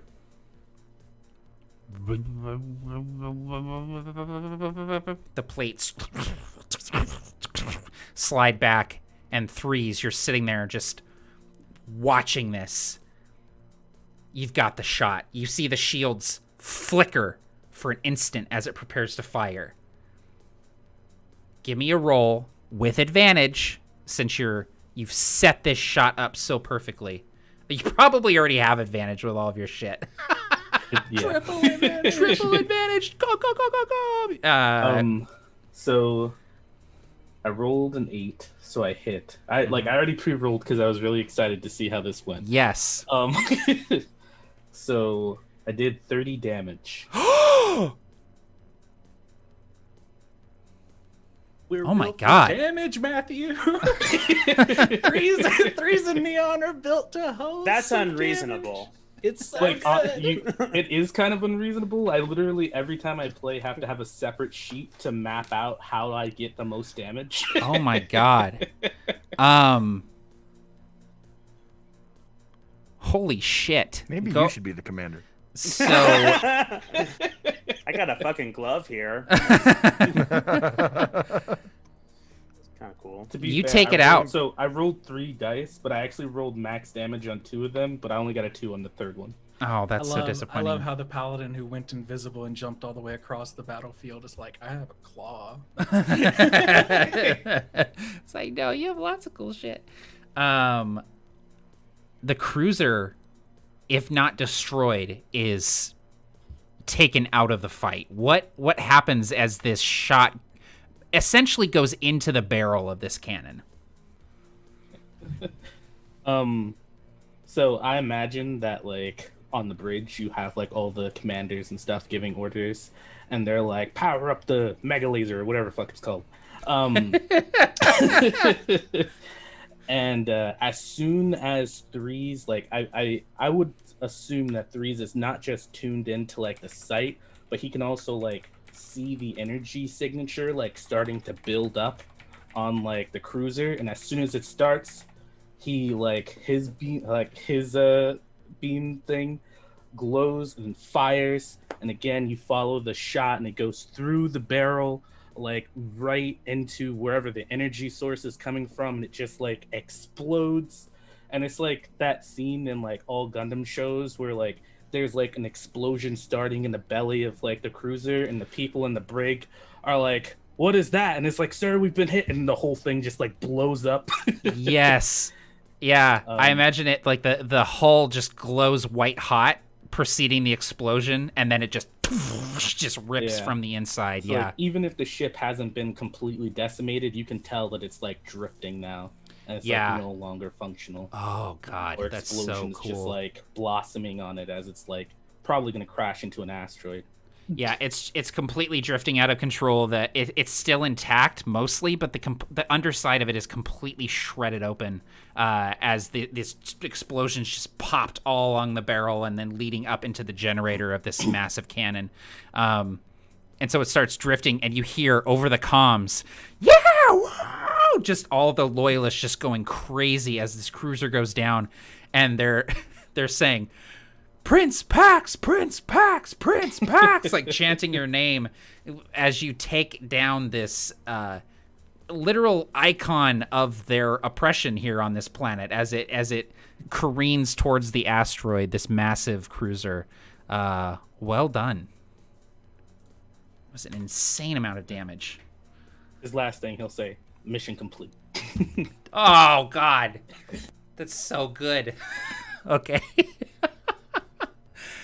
So if you wanted, you could roll a d10 and see which direction it's pointing to see which way the cruiser drifts. Oh, man. Is it a 10? 1, 2, 3, 4, D10 5, has 6. the point. Well, no. You just roll a d10 and see which direction the die itself is pointing Oh! in front of you. Hang on. Well, dang! Don't hit me. I was gonna say, like, maybe it goes directly into the communications tower. That would be terrible. Alternatively, it could just be deleted off the map. Nice. It's hurtling. So, okay. Oh, God. This is so Gundam Wing. Okay, so as Warhawk and Raptor are continuously clashing against each other, ting, ting, just like sword fighting in space, this flaming wreckage that's just like shedding pieces as it's careening towards this asteroid becomes the backdrop of this battle. And so we see the silhouettes of these two paladins and just like dueling almost like samurai as this flaming wreckage is hurtling towards them. Warhawk over the comm says, "Your team is impressive. They deserve a strong leader." A team is a reflection of their leader. Your team is strong despite their leadership. I'm rubber and you're glue.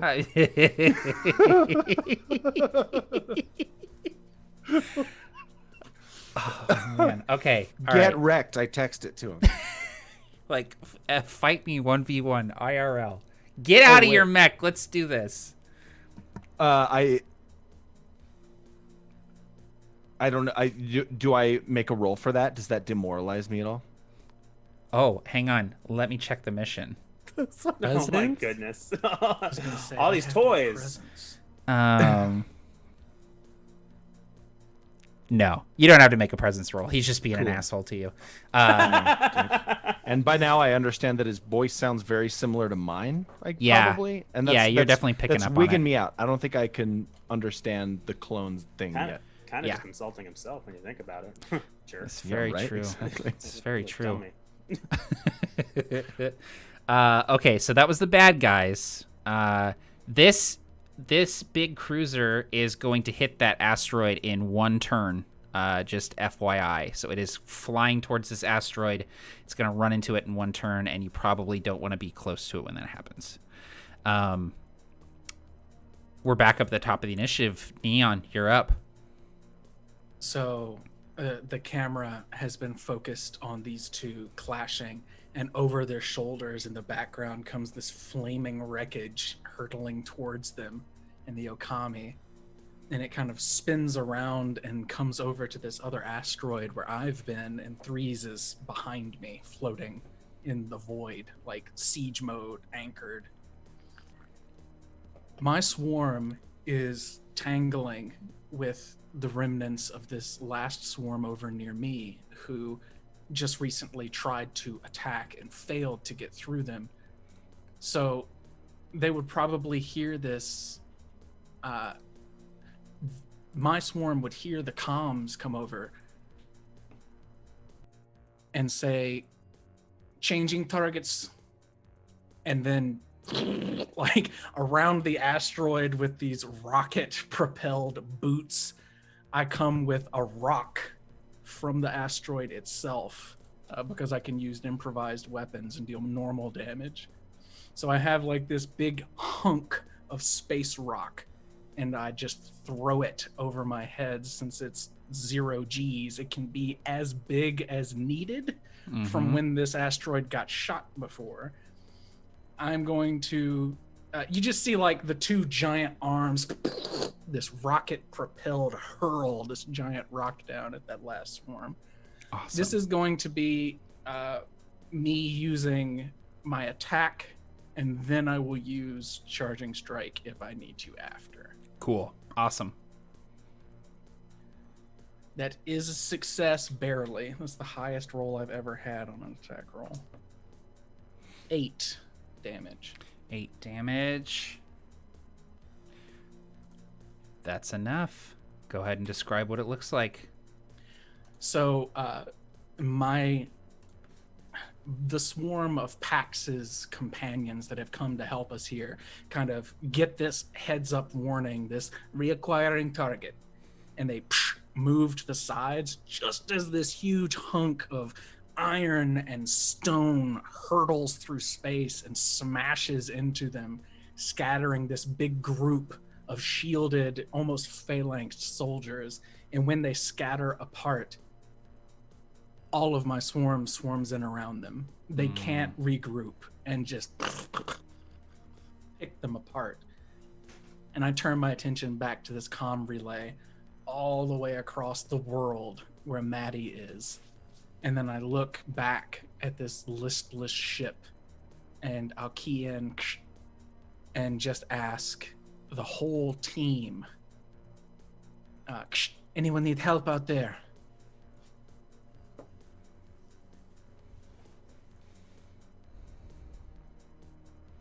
No one replies, then I will nod inside this giant mech, and I'll take up a position basically in the middle of this battlefield, and I'll key in for all of my swarm to kind of come with me to that middle asteroid right there. Perfect. And we'll be here to be close enough to help whoever needs it. Killer. Okay, great. That brings us to Vogue. So Vogue sees everything that's happening. He sees his commander successfully dueling this mysterious figure. He sees Neon destroying the remnants of this swarm, and he sees Threes decimate this fucking ship. And he looks around. He sees it as everything is bathed in this almost rainbow film. With different projections of the future, all kind of like stemming out from everything, and there's almost this trance-like elation, this crazed elation. We're winning, we will be victorious, we are winning. And then all of a sudden, in the height of his ecstasy, his eyes go gray, and his invisible, and then all of a sudden we see that from out of nowhere, the mechs that are on the ground of the communications tower would see that his mech blink into existence, and there is like gray light coming from its eyes. So he has advantage on them for the rest of the turn, right? Mm-hmm. The claw drops out, and he just automatically, there is no expression on Mattie's face, is just dancing through them, almost just ripping people up, picking them off the floor, throwing them to the ground, tearing them apart with his claw. That's one hit. That's another hit. So if I want to do another attack action, I would roll my reactor die, correct? Correct. Okay, so he just keeps attacking, and he's fine. Another hit, and another hit. He hits all 4 times. Because this is a quick weapon. Yep. So that's why I did 4 times. Yep. Got it. And that has to be unarmed damage. And how much is unarmed damage? A D4? So it'll be 1 die less than your normal damage. All right. And I think, let's see, I wrote it down on my character sheet, actually. So, so I think this would be like a light melee weapon. So what would a light melee weapon normally be? So your normal damage is dictated by your chassis, and you're a scout, so that means your damage is D6. So D4 is correct for the damage. Yes. All right.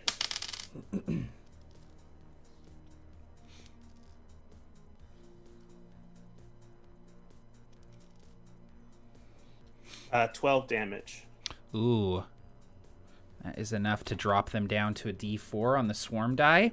Yeah, you're wading through, and they have very little time to react, and you're probably not even aware of it. But over the comms, they're just like, ah, and just like, there's a paladin over here, and as they're just getting ripped apart, and there's like this, they're trying to fire, and the bullets are just ping, ping, ping, just pinging off of the armor of your paladin. And he does have a shield too, so there's probably just like an absent-minded, just like as they're shooting from one direction, there's just, as he's floating in space, he just says no, and the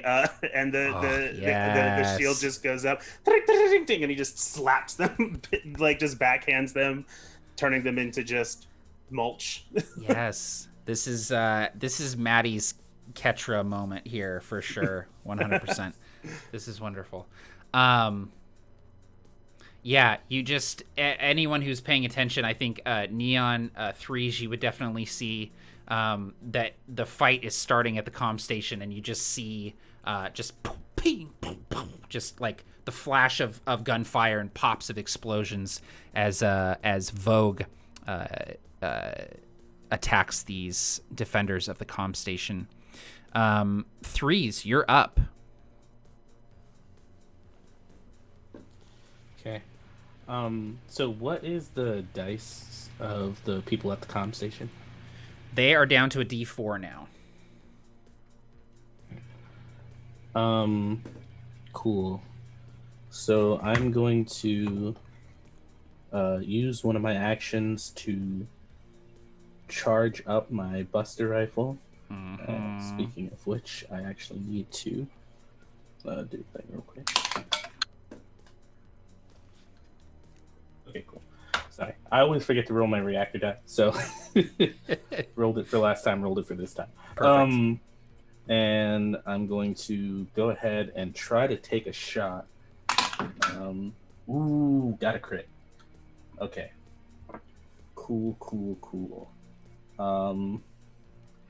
So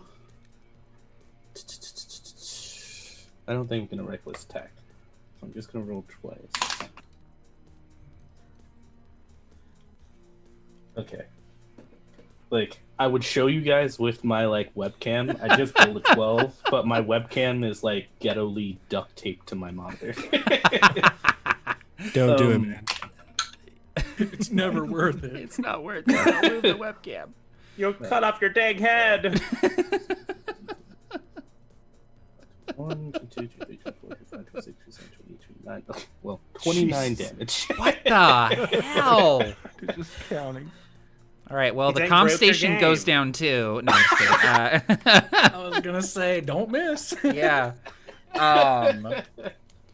So, Yeah, so these guys are standing on the comm station, and Mattie is fighting them. With that crit, it's just surgical. What does it look like as you just take the rest of these guys out?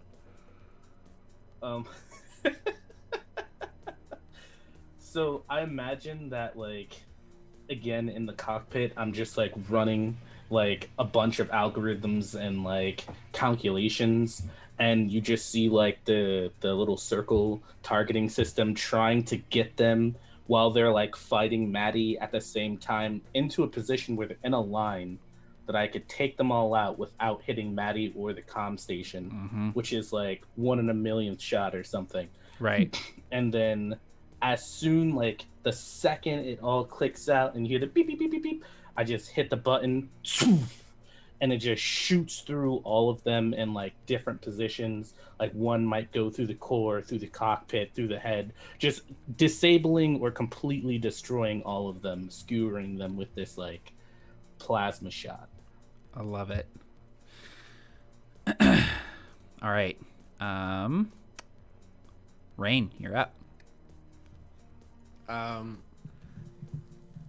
Immediately, as the cheers come across the comm, she gets this powerful swell, and upon the Okami, she watches this display of threes just annihilating this cruiser, and now it's drifting this flaming comet towards this asteroid, and immediately aware of the threat of impact, she announces to her D10 and the ship itself, Okami, soldiers, evade!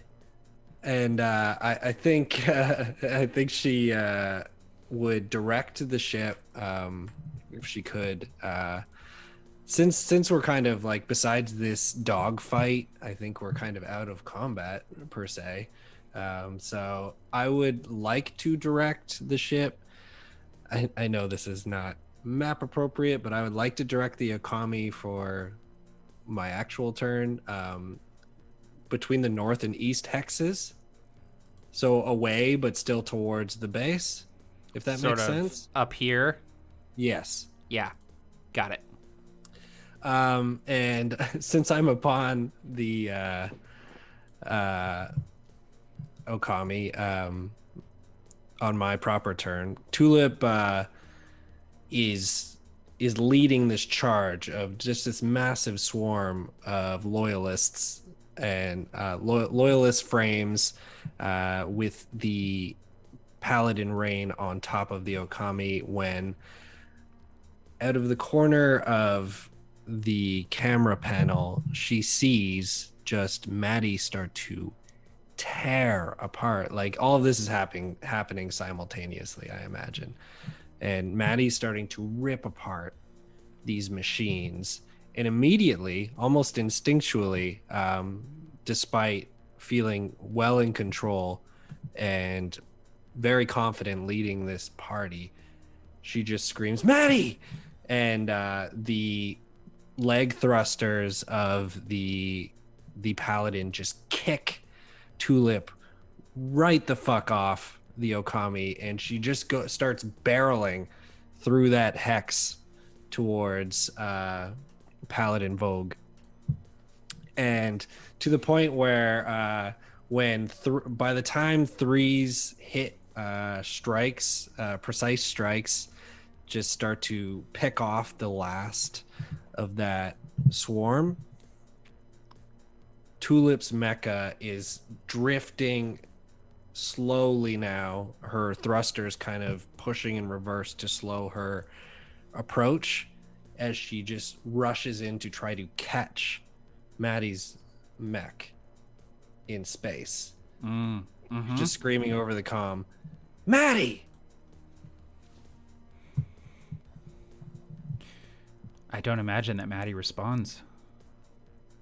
There is just gray light coming from his eye slots. Are you like frozen in it? I mean, you don't see me. I mean, from the sort of in the normal, like, in cockpit perspective, is just Mattie floating through cybernetic spiritual shit, and to use the technical term, and so it does not even. You might see, like, in the only thing you might see in the cockpit with him is the ghost drive, sort of like Matrix, like, just kind of like a tail coming off of his neck, sort of suspending him like a puppet. But that's all you see. I mean, Okay. that's all anybody would see, and you don't get any. There might be like a cold, dead look towards your mech from its eyes, but then if there's sort of like a scanning light coming across the visor, and then it just turns towards Warhawk. So I would be using both of my moves, and as the light turns towards Warhawk, there is a thud on your mech as the arms and hands of the rain frame wrap around Vogue, almost like in a friendly submission hold. Just from behind, like, because you're not focused on me, so I don't, and you're so hyper focused on Warhawk that I think I'd be able to get there in the first place. I'm willing to. I don't think that Mattie's out of control self would want to stay in this grapple. So Oh no, I know. yeah. So however we do that. But that's Mattie. The Paladin Vogue is going to just try to just get away. You just hear just like crackling out. Hey, cut it out, Mattie. It's over. There's silence. And yeah, that'll be my turn. As the Okami and the rallied troops are now moving fast to evade the collision debris. And I'm happy to do any kind of contested roll to like see. Yeah, how I was you gonna affect say, that. let's do a contested roll, and we don't have rules for this in Mecha Hack, but the way I've always thought about doing it is like you just roll, and if one person gets a success and the other person doesn't, then that person succeeds. If you both fail, nothing changes, and if you both succeed, like something bad happens to both of you, basically. Is this going to be mobility? I will let you use whatever attribute you want. If you want to use power to try to struggle away, if you want to use mobility to try and like just dart away, if you want to use presence, like whatever you want to do. I think it makes sense for Mattie to be able to pick. Yeah. I'm going to choose. This is what I'm going to choose flavor wise. It's going to be system because it's the system trying to basically maintain control. Cool. So I rolled with system and I succeeded. Okay, and I think just to be fair, I'm also going to roll system. Cool. And I failed, and you just hear the like groaning of the metal in the arms of Paladin Rain just start to wane. You can describe this as you like, but just like whatever's happening is just like my hold is like I'm holding back a swarm of mecha, not one. And it's like my joints are starting to rip out of the machine. You just hear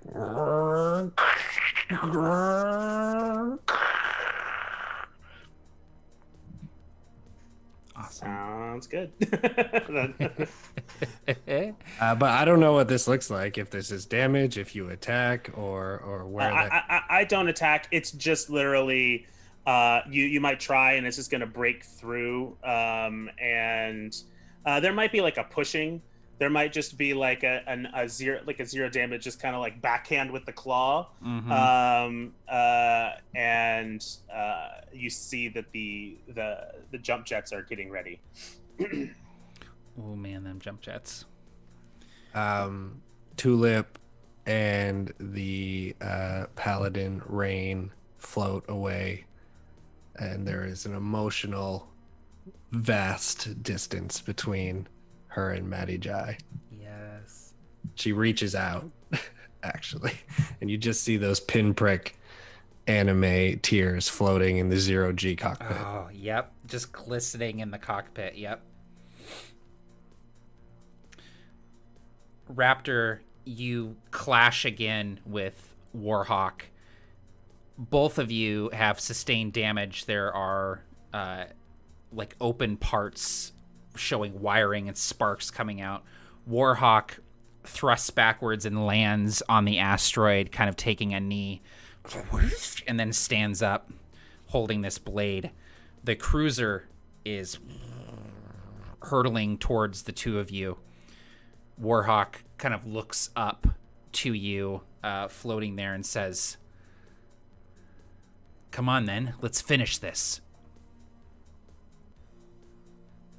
You would see the jarring clash of a beam sword as Raptor just wails on him and does damage. Oop, where's my D8? Sorry. 4 points of damage, and I'd like to roll my reactor die to take another action if possible. Yep. As both of them are clashing, on the asteroid. Again, they're jumping off the asteroid. The cruiser's incoming, and there's a big breach in the hull of the cruiser, and both of them enter into the cruiser and continue their duel. They're inside this demolished ship that's floating. They're floating through passageways. They're in the hangar. There's crumbling starfighter debris just like falling all over, and we'll just assume we succeeded all these rolls to avoid that. No, that's perfect. But at the last possible moment, I'm going to roll it first to see how to narrate it. Okay, so that didn't work out. The words, "You got this, Commander," reverberate through Mora's mind. Yes, using that advantage. Yes! Okay, cool. All right, I rolled power because I would like to, and I need to roll my reactor die. That's something I should do right now. Okay, still good. All of a sudden, Paladin Raptor is fighting well.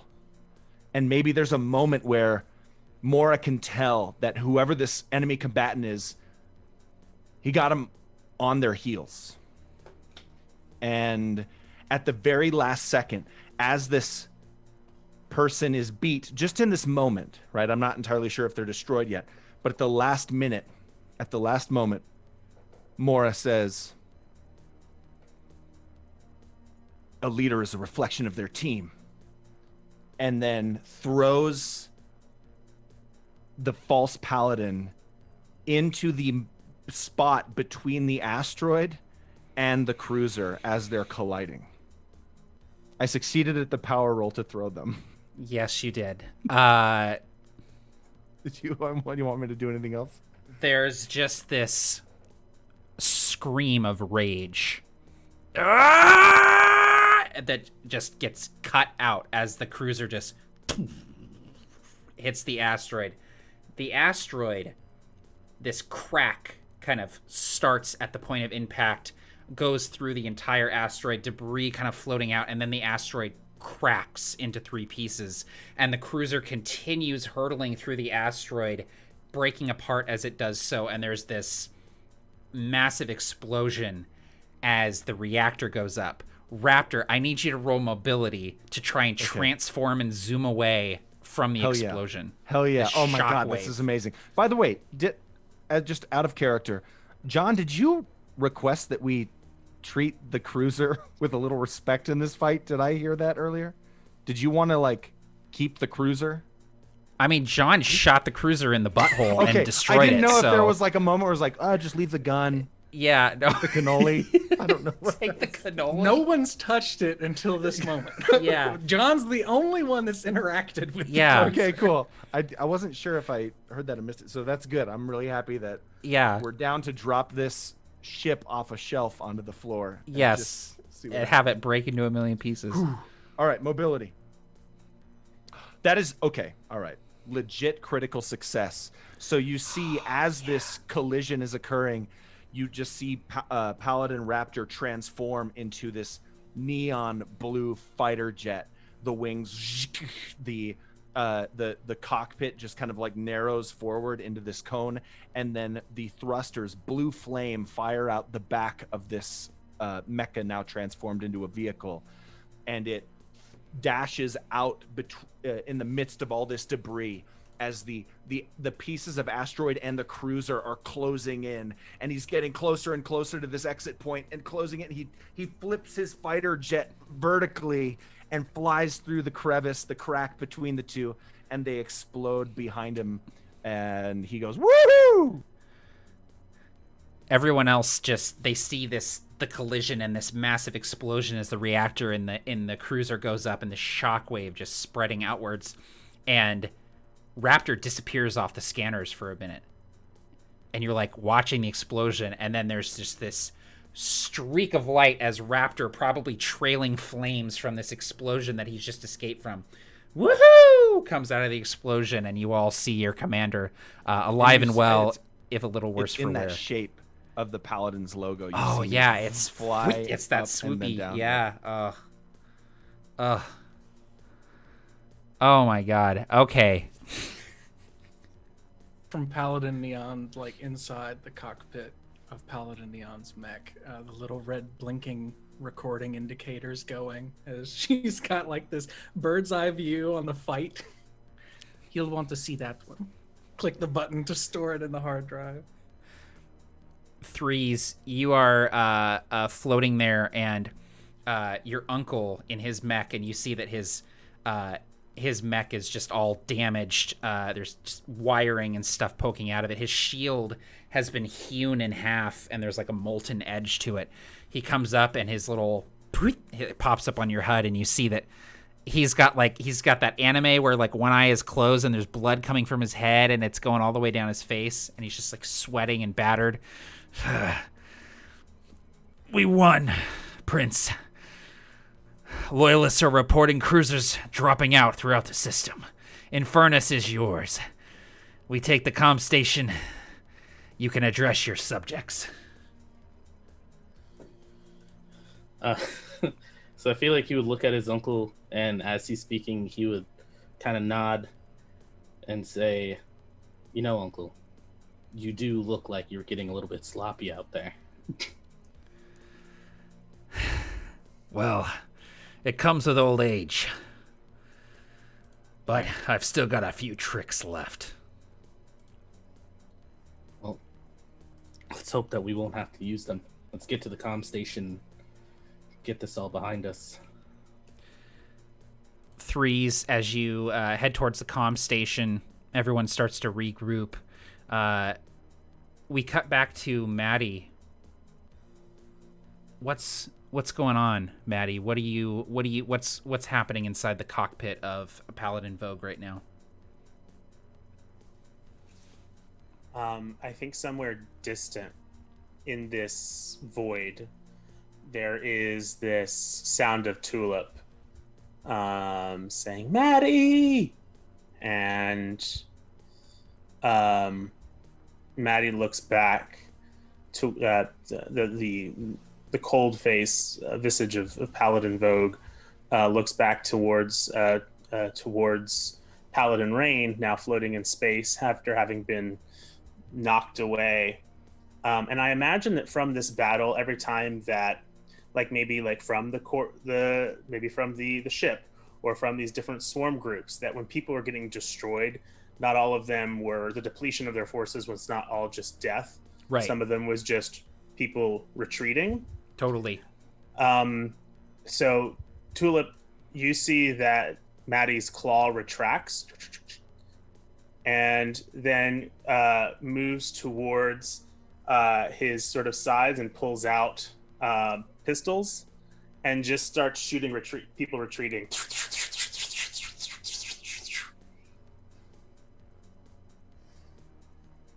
Oh my god. Just silent explosions. Yeah, silent explosions, screams that won't be heard.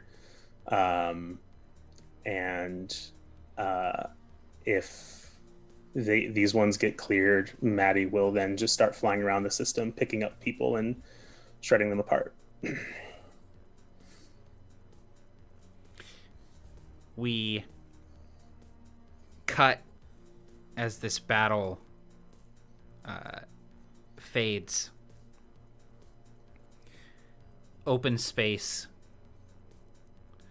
distant planets.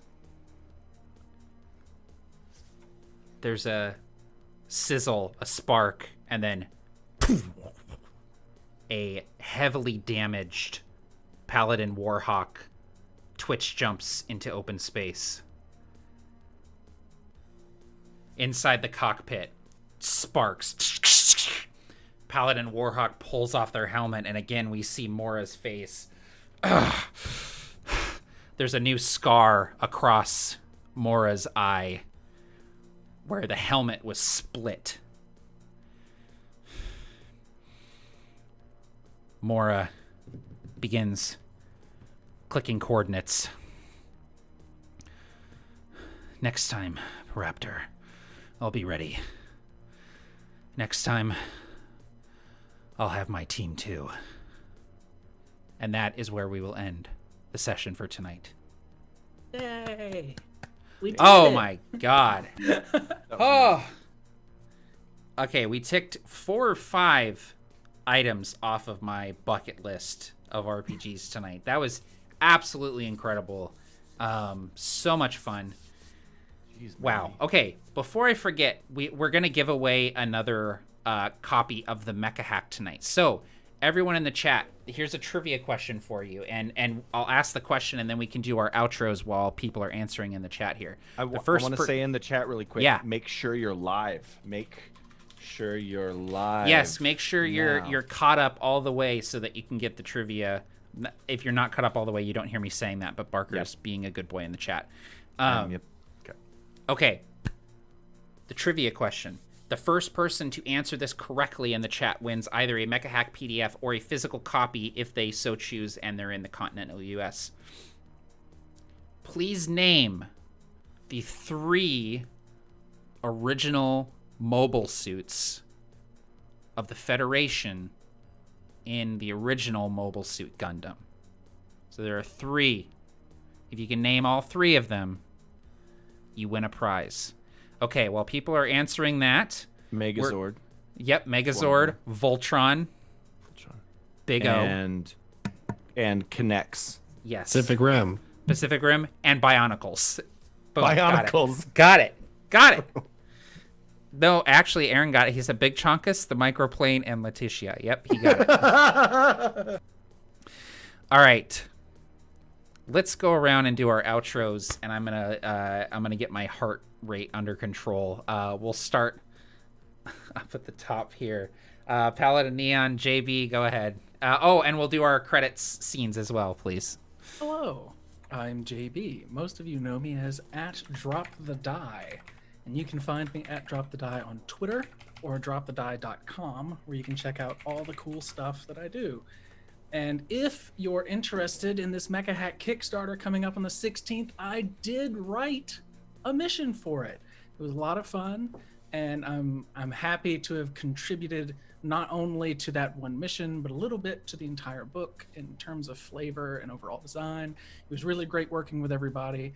Very fair rates, which if it's important to you, and it should be, that's something to really consider when thinking about the price of this Kickstarter and the goals that they're shooting for. It's so that everyone can be accommodated and paid well for the work, and it's something that you should really support, and I know I'll be supporting it. In the end scene for Paladin Neon, it's this shot of her mech's back, Avalanche's back, with this big laser kind of pointed up at the sky in this black space background, and it falls down real quickly, and the whole mech turns around, and the barrel is pointed right at the screen, charged up, and it fires, and it's cotton candy getting swirled onto a stick, and she's like hunched over this tiny little too short for her cotton candy machine, looking at the camera greedily, spinning the same color cotton candy that is her hair, and she hisses, and it cuts away. Awesome. We already had someone answer it correctly in the chat. Jeff here answered correctly. Gun tank, gun cannon, and I would have accepted Gundam, but he gave me RX-78 too, so he super duper wins. Jeff, go ahead and I put it in the chat there, but get in touch with me and we will get you your copy. Congrats. Barker, go ahead with your outro and your credit scene. Thanks everyone for tuning in. Thanks Matt for running this game. Thanks fellow players. This was incredible. Lots of excellent descriptions, really fun battle. And my name is Barker. and I'm at patreon.com/inspirethestory. We have a really cool, fun week that's happening here every day. There's going to be a new thing on that Patreon. We have a session 0 that I recorded recently going to be put up tomorrow. So I'm really excited about that. And for my outro scene, it's going to be somewhat serious.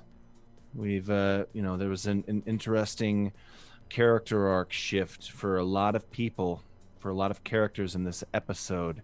And so you'll see Mora inside Paladin Raptor and just kind of staring off into space. And a blue hedgehog holding a bowl of noodles comes across the shoulder, and Paladin Raptor just moves it across, and the hedgehog just kind of sadly begins eating the noodles themselves while Mora stares off into the distance of space. And then on the receiving end of that distance is the scarred Mora with the darkest timeline goatee looking back in the distance through space at Mora.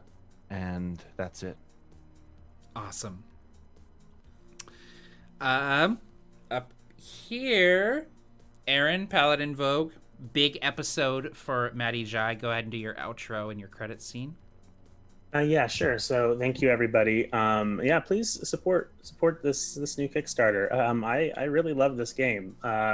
It's not my the type of game that I ever really played before, and it's not a genre that I really delved into. And I delved into the genre specifically for this campaign. And I love the mechanics of this game, and I think the fact that there is going to be a treasure trove of more wonderful things you can do with this game is awesome, and really deserves your patronage. So please support these wonderful people. It's been really great playing this game with everybody up to this point, and can't wait for more stuff. My name's Aaron Van Sock. You can find me on Twitter at AARONDVS, Aaron at AaronDVS. So please follow me.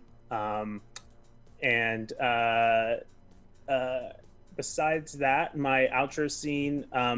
So there is sort of like a grassy plain, and sort of surrounded by all of these hills, and Mattie is walking down this sort of dirt path, weaving through the grass, and all of a sudden, he is struck by lightning as storm clouds gather overhead, and his soul leaves his body, but the body maintains animation and just starts running away.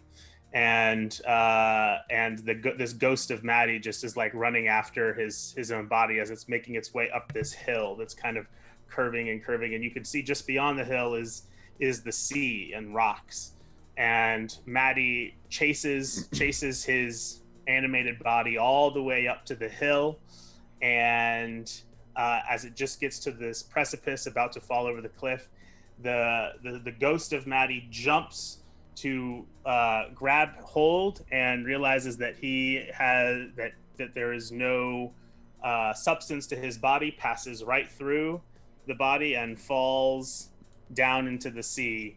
And just as he's about to make land with the rocks, things cut to black, and we go on to the next Paladin. Awesome. Over here, John, Paladin 3s, go ahead, man. You fucked that cruiser up, my dude. Single shot. One shot at a cruiser. What do you have to say for yourself? So I have to say this combat has been like probably my favorite combat I've ever played in any game. Like everybody had like a really dope moment. Like every single person had like this oh shit, like in Gundams everybody has like a specifically designed mech, and they all like do a specific thing, and I feel like the mechanics of this game allowed us all to like utilize our cool mechs in like a way that we all got to shine, which is really, really dope. Also, I got to freaking one shot a freaking yeah cruiser, which is awesome. Dude, it was so you were very hero Yui this episode in the best way possible. Yeah. So, before I do my thing, you guys can find me at Doombot Gaming on Facebook if you're interested in such things. If not, you can also find some of my archived videos for RPG stuff on Out of Character on YouTube. But yeah, so for my exit scene, pretty much you would see Threes or Pax and his uncle and an entourage of loyalists kind of marching down the halls of the networking station, and they would get into the booth with the microphone and he'd take a moment and he'd grab hold. His uncle would hit the recording button, and being broadcast out, you would see people working in like these forced labor camps, and other like people where fighting is still going on, and maybe even some of the other paladins kind of listening in as like this message goes out. And Pax would just say, "Attention all Perlicton forces. My name is Pax Frederick Bastion, and you are in violation of Treaties 195, Articles 15. And under such articles, I'm telling you to get the fuck out of my territory. Anybody who does not leave, I will consider to be an invading force and will take action accordingly. To all licks who are listening to this message, I say again, my name is Pax Frederick Bastion, and I have returned. And I'm sorry it took so long." And that would be the end of that scene. Hell yeah. Awesome. Very, very cool. All right. And last but certainly not least, Paladin Rain over here with that dope-ass makeover, Rain 2.0. Go ahead, Matt. I think before I plug, I'm going to transition out of that last credit scene. You see that superimposed face of Threes. You hear that echoing voice. But we pull back with Tulip and crew are all part of the victory party. They're all cheersing. There's wine bottles being popped. There's, swords in the air and all sorts of things like that. And she like yips hooray, and then she turns on her heel and she's looking for Mattie Jai, and she catches just the back of Mattie Jai. You can't see a face. You can just see the outline of Mattie's silhouette in between this bustling crowd, and she gets like a bit of panic in her eyes, and she starts to like push through the crowd and run towards Mattie Jai as fast as she can, but not fast enough. The crowd's too thick, and Mattie just gets farther and farther away, and then it transitions into this open this very dense forest, equally dense, and she is peeling through all these branches trying to find Mattie Jai. There is a like very sad weeping little hedgehog just like gripping onto her leg cloth like of her pant, and she's hustling, and Maddie's not even moving quickly, but for some reason she can't catch up. And then eventually when she breaks through into the clearing, she sees just this pinprick of light kind of outlining the near Mattie Jai. And just as Mattie goes to turn 180 degrees, he bursts into black feathers, like raven feathers, that just drift off into the, sponsored by Sony, sponsored by all the bullshit that's at the end of an anime episode. Yes. And Sunrise. Sunrise. Yep. Always sunrise. Yes. And I am Matt Brown, and I have no plugs, but I love the Mecha hack. So please kickstart the hell out of that game when it gets the Mecha mission manual, I think it's called. The mission manual, yeah. Yeah, and I'll be kickstarting it myself. So very excited for that. And we love this game for a reason. It's because this system is beautiful. Thank you, Matt. Thank you, players. This was a blast. Yeah, thank you, man. And actually, I do want to say that Matt Brown here is going to be running a Gundam game, like Universal Century after the 1 Year War Gundam game using the Mecha hack. We've all built our characters. I'm playing a RX-77D gun cannon, old like Hell vet yeah, we are. chomping on a cigar sort of deal. And 3-shot, baby. yeah, and it's going to be a podcast, as well as you're going to be able to watch the VODs on my Patreon at patreon.com/MattClick. So definitely keep an eye out for that. I'm really excited about that. Yeah, we got, me too. we got Chris Wilhelm in there too. You know that dude loves Gundam. So yeah, and thank you everyone for tuning in. And again, Mecha Hack Mission Manual is going to go live on Kickstarter a week from today on November 16th. So definitely keep an eye out for that. So thanks for tuning in. Take care, everybody. Happy gaming all, and we'll see you next time on Mecha Hack Paladins.